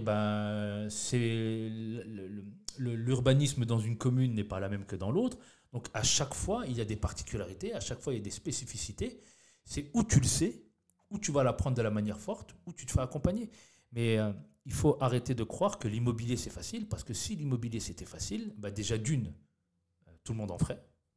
Deux, tous ceux qui rentrent dans l'immobilier, ils resteraient. Et 3, les agences immobilières ne fermeraient pas. Comme on est en train de le voir en ce moment, il y a certaines agences, je peux le dire, hein, c'est un peu plus compliqué que l'année dernière. On arrive encore à tirer son épingle du jeu, mais c'est un vrai métier. C'est plus compliqué. Et j'allais te partager quelque chose, mais j'ai complètement oublié. C'est parce que je parle beaucoup encore, non, comme mais d'habitude. Ce que tu dis, c'était intéressant, donc j'étais absorbé dedans. Et j'ai oublié ce que je voulais te Merci, partager. c'est gentil, ça va te revenir. Et en tout cas, voilà, pour revenir sur l'immobilier, c'est pas facile. Ça s'improvise pas. Que ce soit l'immobilier pur et dur, l'achat-revente, ça s'improvise pas. Que ce soit à titre personnel ou en tant qu'agent immobilier. Donc, par définition, un accompagnement devient nécessaire. Sinon, il n'y aurait pas autant d'agences immobilières en France si le métier d'agent immobilier était simple. Pour revenir à l'accompagnement de Rachid, si l'investissement et le choix des prestataires de services était simple, on n'aurait pas besoin de ces services. Donc aujourd'hui, on se rend bien compte qu'on paye pour apprendre. Voilà. Donc on a payé de notre temps quand on était à l'école pour apprendre une langue, pour apprendre une capacité, pour apprendre une technique. Aujourd'hui, on veut se lancer dans un métier, on veut apprendre quelque chose, il faut payer. De préférence, payer quelqu'un qui est légitime. De préférence, quelqu'un qui a fait ses preuves, quelqu'un qui a un background, quelqu'un qui a une expérience, qui a une histoire, qui a des anecdotes. Les anecdotes font partie de l'expérience. Hein. Quelqu'un qui vit une anecdote, qu'elle soit marrante ou pas, généralement, c'est pas marrant. Enfin, c'est marrant a posteriori, mais quand on est en train de le vivre, c'est loin d'être marrant. C'est après qu'on raconte ça en rigolant. C'est comme les claques qu'on prenait par nos parents quand on était petits. C'est aujourd'hui qu'on en rigole, mais à l'époque, on n'en rigolait pas. Et donc voilà, c'est la même chose. Aujourd'hui, c'est une anecdote. Mais cette anecdote, que ce soit pour Rachid ou pour moi ou pour d'autres confrères, c'est de l'expérience, c'est ce qu'on a acquis et c'est ce qui nous évite de réitérer. Et donc, quand on vient accompagner quelqu'un, ben on sait clairement ce qu'il ne faut pas faire et on apporte le conseil adapté à la personne.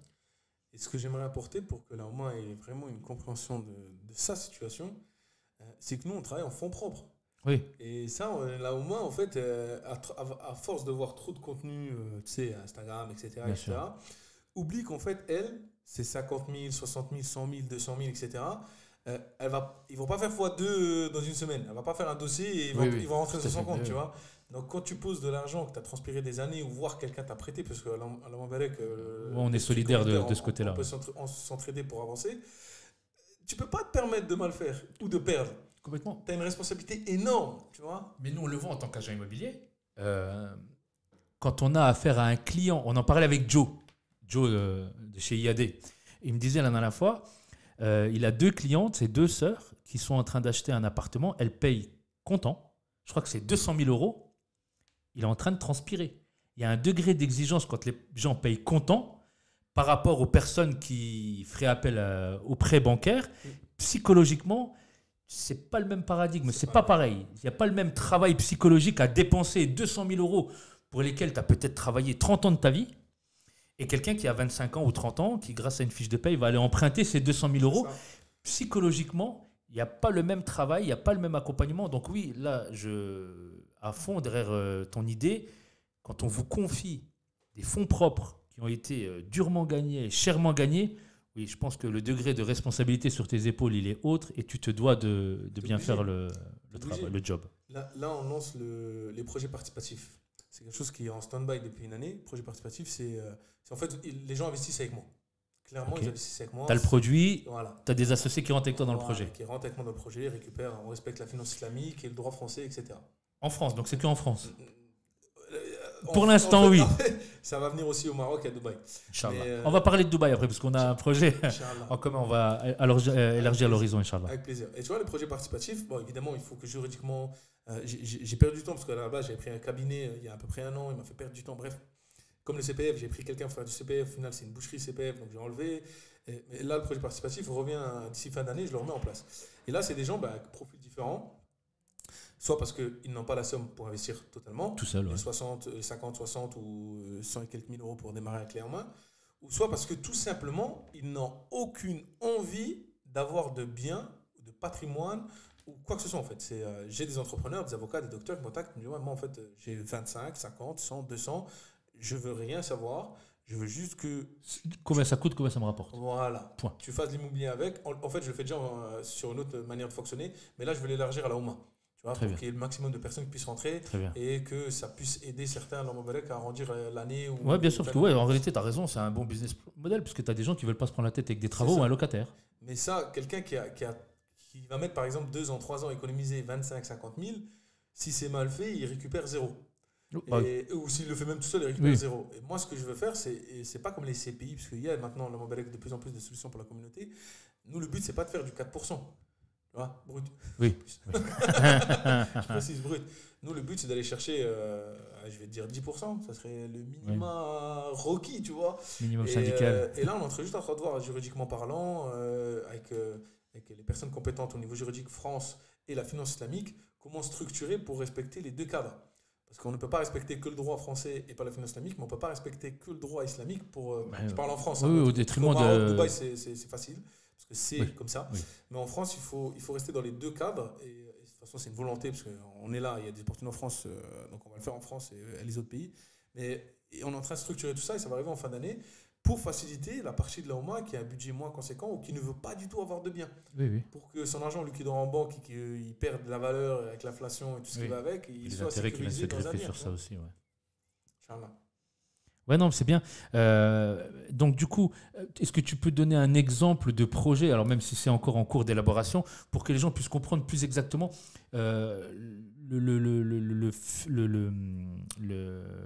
mise en place de leur participation. Si maintenant quelqu'un t'appelle et te dit, voilà Rachid, j'ai telle somme à investir dans le participatif, comment ça se passe? Est-ce que tu peux donner quelques faits, quelques exemples, même si ce n'est pas encore d'actualité, mais ce que tu prévois de faire pour que ce soit plus parlant pour les gens qui nous regardent?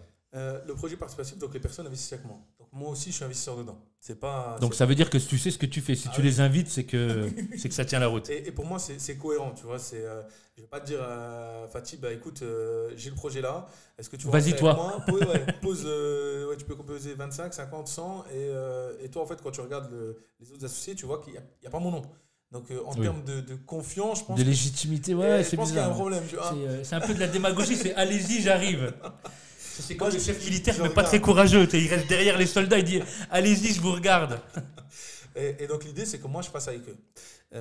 Et donc là, le but, c'est de réunir une... En fait, moi, je n'ai pas envie de fonctionner au projet, j'aimerais plutôt fonctionner à une somme et d'avoir l'argent imparti pendant une durée précise, c'est-à-dire 3 ans, 5 ans, 7 ans. Tu vois, il y a des CPI qui te bloquent ton argent 7 ans, voire 10 ans. Moi, je pense que le minimum serait 3, parce que même 3, c'est trop court. L'idéal, ça serait 5 ans. Et l'argent, en fait, serait évidemment contractualisé. C'est pour ça que je parle de beaucoup de trucs juridiques en France, parce qu'il faut tout acter. Et de toute façon, on veut tout acter. Que ce soit en France ou n'importe où, au Maroc ou à Dubaï. Oui, mais comme je disais tout à l'heure, la particularité de la France, c'est qu'on doit marier les deux. Oui, tout à fait. Et le droit français. Et une fois que ça c'est fait, le but, c'est que tes 25 000, 50 000, 100 000, ça dépend encore une fois de la situation, nous, on puisse les faire fructifier. Moi, j'investis avec dans les projets, sur 1, 2, 3 projets pendant les 5 ans, si on part sur 5 ans. Et à la fin des 5 ans, tu récupères ta mise, si tu veux la sortir. Oui, si tu veux la sortir. Et ton bénéfice. Tout à fait. Donc, on est en train de voir, est-ce qu'on fait 5 ans et on sortira les bénéfices à ce moment-là, etc. Ou est-ce qu'on fait, une fois que le projet il est au bout de la première année, que le premier projet il est fait, on commence à diviser par rapport aux sommes imparties. C'est plein de réflexions, on va dire financières, pour marier au marketing et pour que la OMA s'y retrouve le mieux. Oui, pour que ce soit attractif aussi, pour que ça fasse, que ça appelle les investisseurs. Mais que nous, on s'y retrouve. Tu vois, par exemple, le travail. Nous, on ne fait pas de crédit, on ne fait pas de machin. Il faut un besoin en fonds de roulement pour la société. Bien sûr. Il y a des frais quotidiens, réguliers. Etc. Et nous, le but, c'est pas de te promettre que tu poses 10 000 euros, tu touches 1 000 euros par mois. C'est dans la réalité, on sait que ça va être un Ponzi. Et que c'est l'argent de toi que je vais donner à David. David va redonner l'argent. En sortant, c'est l'autre qui va payer. Oui, tout à fait. Et limiter aussi le coût à l'entrée et le coût à la sortie. On voit sur le marché, il y a des gens, ils font des commissions, ils appellent ça des frais d'entrée, ou je ne sais pas comment ils appellent ça, onéreux, plus des commissions ou des frais de sortie très onéreux. Donc, mais en fait, ils gagnent de l'argent avec ça en réalité. Mais ils gagnent de l'argent avec ça. Et toi, en fait, tu as 4% ou 5% brut. Dans la réalité, tu as beaucoup moins. Et en plus, fiscalement parlant, il n'y a pas de conseil fiscal. Alors que nous, on a un fiscaliste international, des experts comptables derrière, etc. Et le but, c'est d'apporter un conseil à la personne. Quand elle veut démarrer avec nous, on fait un appel avec le conseiller qui va lui dire fiscalement parlant quelle est la meilleure manière d'entrer dans le programme. D'accord. En nom propre, aux sociétés, en holding, à l'étranger, bref, etc. Pour que fiscalement, elle s'y retrouve. Et définir une stratégie long terme sur les 5 ans. Est-ce que je récupère mon argent au bout de 5 ans? Est-ce que je laisse le bénéfice? Est-ce que je fais tout travailler encore une fois sur une deuxième période? Bref, ça prend du temps. Mais et les produits d'investissement, ça serait quoi? C'est un immeuble par exemple? C'est ce genre de biens-là? Des locaux commerciaux? Vous avez déjà une...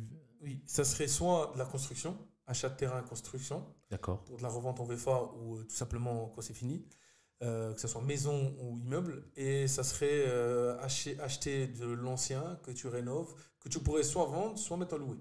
D'accord. Donc les gens percevraient, en fonction de leur quote-part d'investissement, un bénéfice sur la revente, dans le delta, sur Voilà. la différence, le différentiel de la revente, ou bien au moment où il sort, les années où il a été, entre guillemets, associé, il aurait sur sa quote-part, Sympa. sa part qui est récupérée en sortant de... La partie locative, l'avantage, c'est on essaie de faire les deux.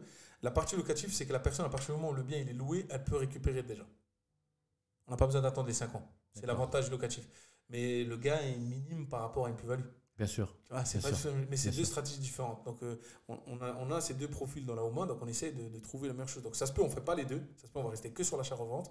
Ou ça se peut, on va essayer de faire une petite division pour du locatif et essayer de répondre à ce petit besoin. Mais ce n'est pas encore acté, ça. D'accord.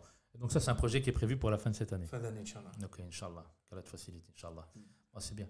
Donc on a vu que tu accompagnais donc les personnes à réaliser leur premier investissement ou, pour ceux qui ont déjà eu une expérience, se perfectionner dans le deuxième. On vient de voir que tu prévoyais donc du financement participatif pour la fin d'année. L'international, qu'est-ce que tu peux nous dire sur ton activité internationale? Parce que tu es toi-même international. Donc, l'idée, c'est d'aller là où c'est porteur. Donc, par exemple, tu ne me verras pas à l'heure d'aujourd'hui à Bali, par exemple. Pourquoi, par exemple, pour être très précis sur les exemples? C'est trop cher, la renta est très mauvaise? Non, honnêtement, la montée des renta, eaux. elle est bonne. La renta, elle est bonne. Moi, j'ai un problème, c'est ma croyance. Attention, c'est ma croyance. Moi, je vais être propriétaire du foncier. Tu sais, la loi en France qui va passer. Et Bali, non? Je crois, non, tu n'es pas propriétaire du foncier, tu le loues. C'était comme aux Émirats il y a quelques temps. Voilà, mais c'est plus le cas. Oui, on y arrive, c'est plus le cas. Donc, moi, je pars du fait que j'ai besoin d'avoir le foncier. Et Bali, il y a d'autres choses qui me dérangent. C'est qu'on survend Bali, les influenceurs, etc. Mais dans la réalité, Bali, la moitié de l'année, il fait moche. La pluie, saison. Oui, il pleut, etc. Donc, c'est bon. Attention, je passe ta déjà. C'est bon quand il y a du soleil, carte postale. C'est magnifique, tu vois. Même quand il pleut, il fait 30 degrés, l'eau elle est bouillante. Prends une douche, tu te laves. Voilà, j'ai nagé dans les coraux et je lève la tête, je vois un requin, je sais quoi, 20 mètres devant moi, tu vois. Donc là, tu vois tout défiler, tu fais marche arrière vite. Mais Bali, c'est magnifique. Dans l'eau. mais par exemple, à l'heure actuelle, pour moi, c'est devenu trop. Il y a 5 ans, en fait, moi j'étais à Bali en 2014. Plus que 5 ans. Non, mais pour revenir à ça, non, c'était pas 5 ans, mais en 2014, j'ai été en vacances avec ma femme. C'était notre voyage je parle un peu de ça, mariage. Bref, cadeau de mariage. Ça m'a coûté un rein, c'est le plus important. Et c'était trop bien. Mais là-bas, quand j'ai été, je suis vraiment tombé amoureux. J'ai appelé mon frère ici, je lui ai dit vends tout ce que j'ai, j'arrête tout. Je faisais pas encore l'immobilier, tu vois. Vends mes activités, on reprend mes activités, on trouve une solution. Moi, je reste là, je fais de l'immobilier, etc. Parce que je voulais revenir à l'immobilier déjà. Et la preuve, c'est que j'ai démarré un an après. Et les villas que tu vois aujourd'hui à 300 000, c'était à 100 000 euros. Tu vois, moi, je voulais faire les constructions, bref, là-bas, etc. Bon, ma femme, trop loin de ses parents, 20 heures, je crois, je sais pas combien de vols, 18 heures. Donc, on n'est pas resté. Mais il y a quelques années, oui. Aujourd'hui, il reste du potentiel quand tu fais du très haut de gamme. Mais la majorité de la Oman ne peut pas sortir des 400, 500 000. Il y en a, mais moi, je déconseille. Oui. Moi, quand quelqu'un vient me voir aujourd'hui, à partir du moment où il a 50, 60 000, même s'il a 200 000, j'analyse son profil et je lui dis, OK, bah là, vu ta situation, tes projets de vie et ta fiscalité, etc., ta vie de famille, bref, etc., il est plus important pour toi de faire des opérations en France et pourquoi pas après basculer sur Dubaï, Maroc. Ouais, ou le Maghreb ou Bali, si tu veux, États-Unis, ça te regarde. Mais après, d'abord des opérations en France. Oui, consolider le truc. Voilà. Mais si la personne, par rapport à sa situation, son profil, ses projets de vie, il n'y a aucun intérêt de faire la France, ben là, j'oriente vers Dubaï ou Maroc. Directement. Tu vois, directement. Oui, en fonction de là où il voudrait s'installer. Oui, voilà, bien sûr. Ça va avec, tu vois. Oui. C'est toujours intrinsèquement parlant à l'heure actuelle. Fiscalement parlant, ici, il n'a pas d'intérêt et qu'il va partir dans 6 mois, dans un an, parce qu'en général, quand tu fais une hijra, c'est acté. Oui. Tu ne décides pas du jour au lendemain, je vais partir en septembre, tu vois. Donc, OK, c'est peut-être trop short ou peut-être pas assez intéressant, alors que dans le secteur où tu comptes aller, je peux t'aider à faire aussi bien, voire mieux. Et, en tout cas, différemment. Voilà. Mais on fait quand même, certains frères et sœurs, ils font quand même la hijra comme c'était prévu dans les mois qui suivent ou l'année qui suit, mais ils réalisent quand même l'opération avant de partir, voire 2 opérations avant de partir. C'est du cas par cas. Tu vois. Mais sur Dubaï, l'immobilier, sur Maroc, l'immobilier. D'accord. Alors, au Maroc, est-ce que, par exemple, là, si je souhaite investir, par exemple, au Maroc, est-ce que tu peux m'accompagner, par exemple? Si oui, comment et quelle est la première étape? Je t'appelle, je te dis, voilà, Rachid, je veux faire quelque chose au Maroc. Ouais, Qu'est-ce que tu me la proposes? première étape, c'est d'échanger avec moi. Et pareil, on fait le diagnostic. Et par rapport à tes moyens, on revient toujours à la même chose, moyens, objectifs, et objectifs de vie, objectifs avec ce que tu veux faire avec cette somme d'argent par rapport à ton projet immobilier, ce que tu veux que ce projet fasse, on ne va pas vers l'ancien. C'est très rare qu'on va vers l'ancien. Donc, le Maroc, c'est donc ou de l'achat-revente sur du neuf, C'est ça. ou de l'investissement locatif C'est ça. sur du neuf également ou sur de l'ancien? En général, c'est sur du neuf. En D'accord. Et général, c'est sur du neuf. Et pourquoi le neuf par rapport à l'ancien? Parce que par exemple, Marrakech, l'exemple qui me vient en tête, tu achètes un riad à Marrakech, c'est de l'ancien. C'est du neuf, ça n'existe pas, je pense, enfin, pas à ma connaissance. Non, Il y a- non, ouais. non, neuf, c'est non. Il y a Mais pas de promoteurs s'il y en qui a un, font ça. c'est bizarre, mais Ouais, ouais. Oui. mais par exemple, tu vois, c'est un cas concret ça. Ça, c'est une croyance qui est d'actualité, mais c'est fini parce que les riads d'aujourd'hui, la majorité des riads ont déjà été achetés et rénovés. Donc, il n'y a plus de marge, il n'y a plus de delta. Il n'y a quasiment plus rien. Tu vois. Sachant que nous, là, on travaille en fonds propres, le but, c'est de scaler rapidement. Oui. Si le client, sa stratégie, c'est de garder le riad, l'exploiter, maison Oui, oui, tout haute, à fait. Maison et d'hôte, le revendre commerce. dans 10 ans, ouais. on y va. On y va. Ça, on tu peux négocie l'accompagner bien, voilà. pour ça. Mais en général, c'est pas ça. En général, c'est je veux de l'argent le plus rapidement possible et le maximum de rentable. Parce qu'un riad à 300-400 000, il est préférable de construire une villa. Une villa Parce que 400, 300-400 000, c'est les premiers prix en c'est plus. le Il n'y a rien de premier fou en prix. plus. Tu peux en avoir même à 200-250, mais là, c'est trop petit. C'est pas, tu vois, un beau riad, normalement, il faut qu'il y ait une petite piscine à l'intérieur. Oui, oui, la tu vois, fontaine, l'accès est vraiment, assez facile. Voilà, tu vois, il faut un minimum quali, tu vois, plus de 2-3 étages, bref. Donc on est tout de suite à des 350, 400, voire plus. Mais pour revenir à la même somme, 400, 450 000, bah, acheter un terrain, le construire, soit revendre tout de suite et prendre un petit 20-30% de plus-value. La maison, tu parles. La maison, la villa. La villa. Villa. Oui, villa. Individuelle, etc. Plein pied, pour rester dans le thème, en général, plein pied, pour rester dans la vente à la Ouma. Parce que la Ouma va vouloir un plein pied, pas de vis-à-vis, ou un Oui. étage, mais sans vis-à-vis. Oui, oui. Parce que, par exemple, le partenaire avec qui je travaille, on fait des lotissements directs, en fait. C'est pas un terrain tout seul, on fait une maison. Non, c'est direct, des hectares. Oui, oui, tout à fait. On Donc, découpe, voilà. on construit. Voilà. Et donc, la personne, en limites. général, quand elle achète, elle peut revendre et prendre un petit 20-30% de plus-value Oui. à la remise des clés. Ou elle peut l'exploiter. Et les cas les plus concrets que je peux te donner, c'est 400 000 et tu génères 60 000 euros à l'année De loyer, de revenus. de revenus locatifs. Intéressant. Ça, c'est de la déduction déjà de la partie conciergerie. C'est très intéressant. Donc, c'est très rentable. Très Tu vois, rentable. aux alentours de 400 000, tu fais ça, c'est hyper rentable. Et ça, encore une fois, c'est toujours une histoire de profil, d'objectif, de budget initial, toutes ces choses-là. Il y en a qui ont les 400 000, il y en a, ils ne veulent pas aller au Maroc, il y en a, ils ne veulent pas faire à l'étranger, il y en a, ils ne vont pas faire la région au Maroc, et chaque cas est particulier. Oui. Et c'est pour ça que je recommande le neuf. Et on fait aussi des projets avec des promoteurs qui font de l'appartement. Et là, c'est des budgets moins conséquents, c'est 80 000. Il y a eu des fois des projets à 58 000 euros DF2, projet neuf, avec un petit jardin, etc. Ouais, c'est pas mal. Tu vois la piscine. Ce truc-là te rapporte en location au mois. Tu vas le louer 700, 800 euros. Il va te rester 500, 600 euros net dans ta poche. Tu vois, et là, je ne parle pas de LCD, hein, c'est la Oui, location juste. Oui, Et normal. Ouais. et le top, c'est que tu loues à des expats français. Oui. Donc, il y a tout un truc qui se crée autour de ça. Et ça va assez facilement se mettre en place et ça marche très bien. Ok, d'accord.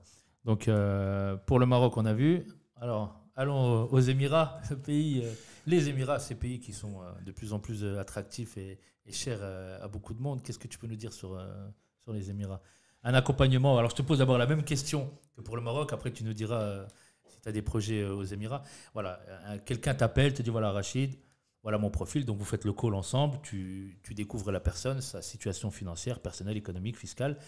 Et il te parle des Émirats. Qu'est-ce que tu peux lui conseiller aux Émirats? Est-ce que tu lui conseilles les Émirats déjà? Oui.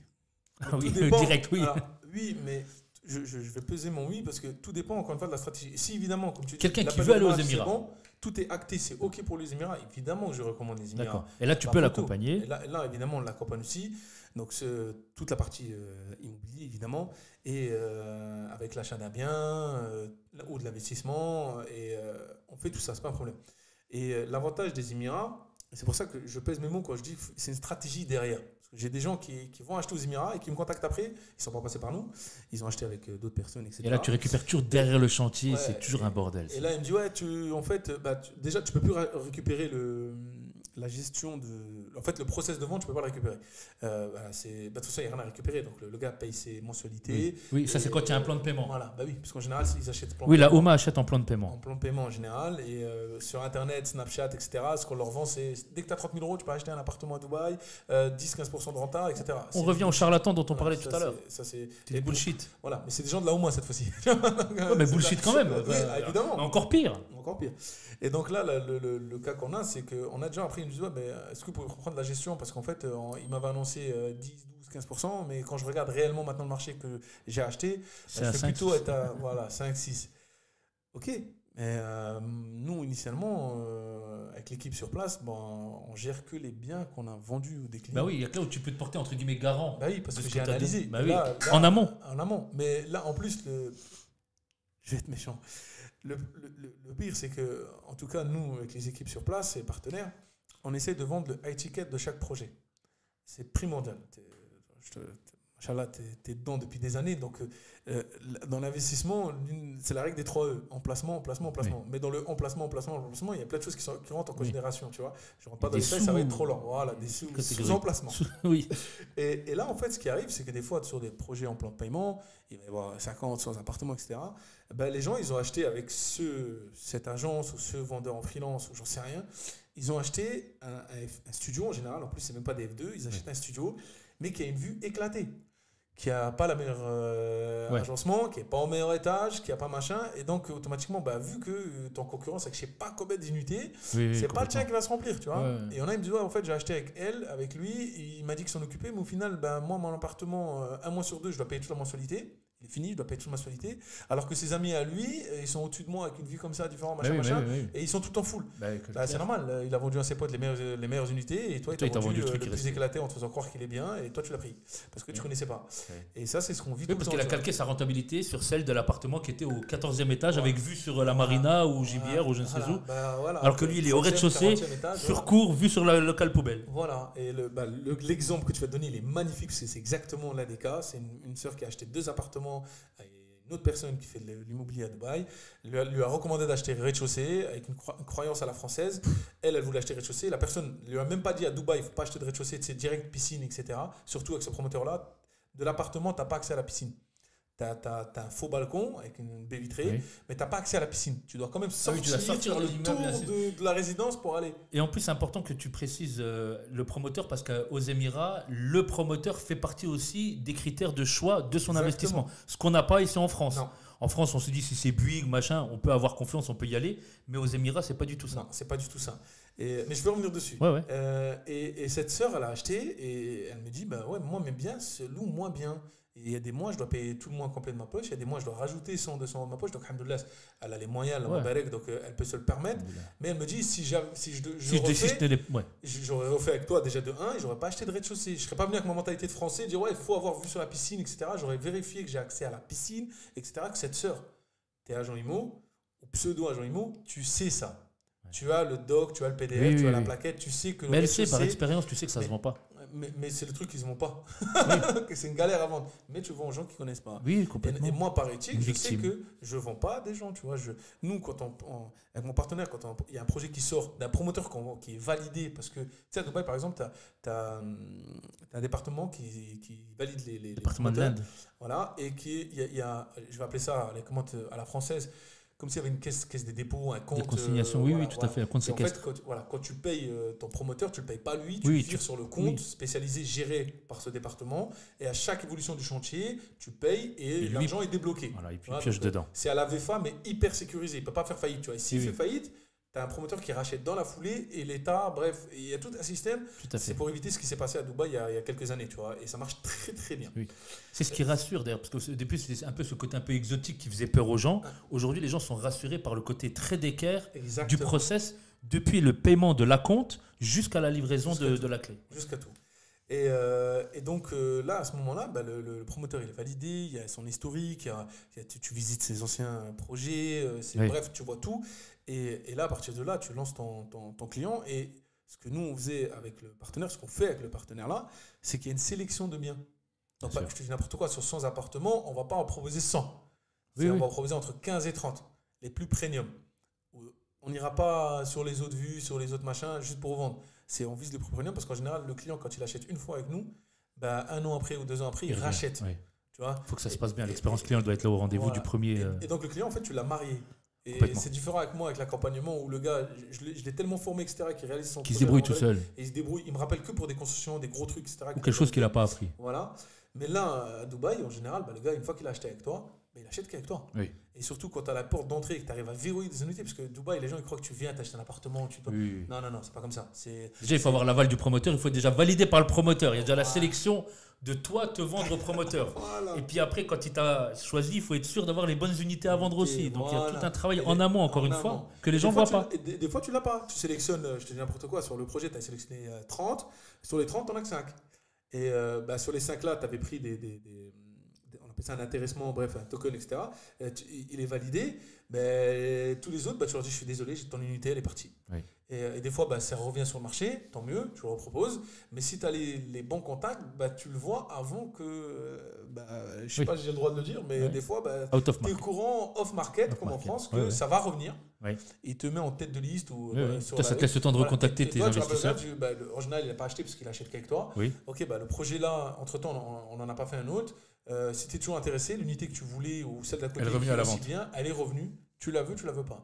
Et là, le promoteur, il est content parce que toi, c'est fluide. Immédiatement, c'est direct. Et ton client, il est hyper content parce que même s'il n'a pas eu le premier, et des fois. Il est VIP quand tu le rappelles quand même. Quand tu le rappelles, il se dit, tu vois, il a quand même passé un mois, il continue à chercher pour moi, etc. Alors que c'était il y a 3 semaines, un mois, etc.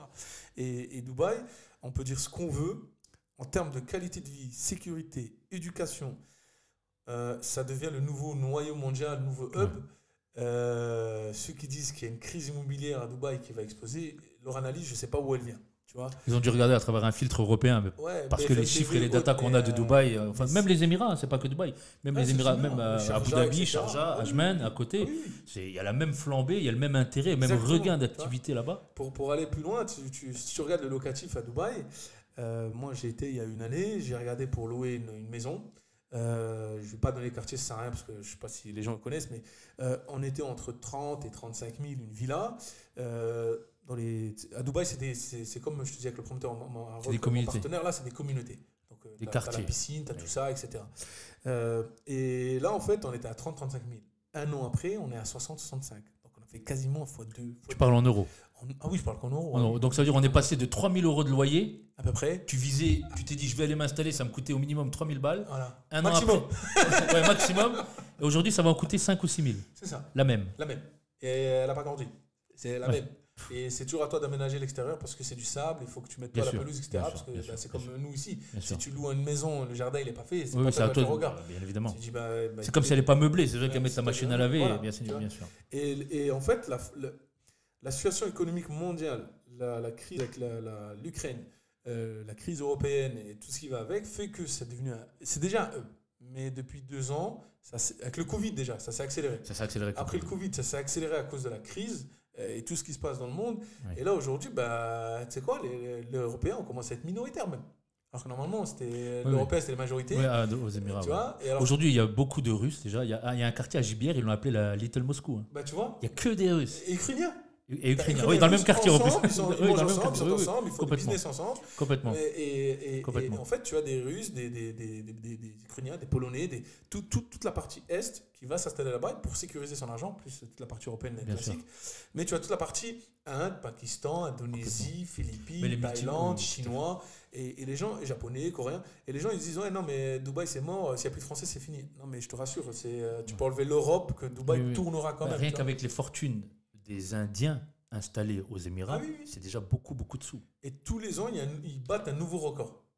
En termes de vente, en termes de chiffres, en termes d'augmentation des prix des biens. C'est le pays des superlatifs de toute façon. Voilà, et tout explose. Et donc aujourd'hui, quand les gens disent c'est trop cher, oui, c'est trop cher parce que tu compares à 2008. Oui. Mais regarde par rapport à la proposition de valeur de 2000, allez, on va dire sur 3-4 ans déjà. C'est ça. Je pense qu'il y a déjà une marge qui est assez intéressante. C'est énorme.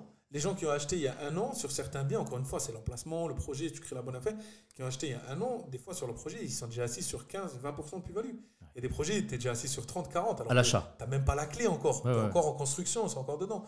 Et le cas de Dubaï, c'est qu'ils sont en train de. En fait, tu as l'une des capitales mondiales, parce que ce n'est pas la capitale des Émirats, mais tu as une des villes importantes mondiales qui, au mètre carré, des fois l'équivalent de Thionville-ou-Metz.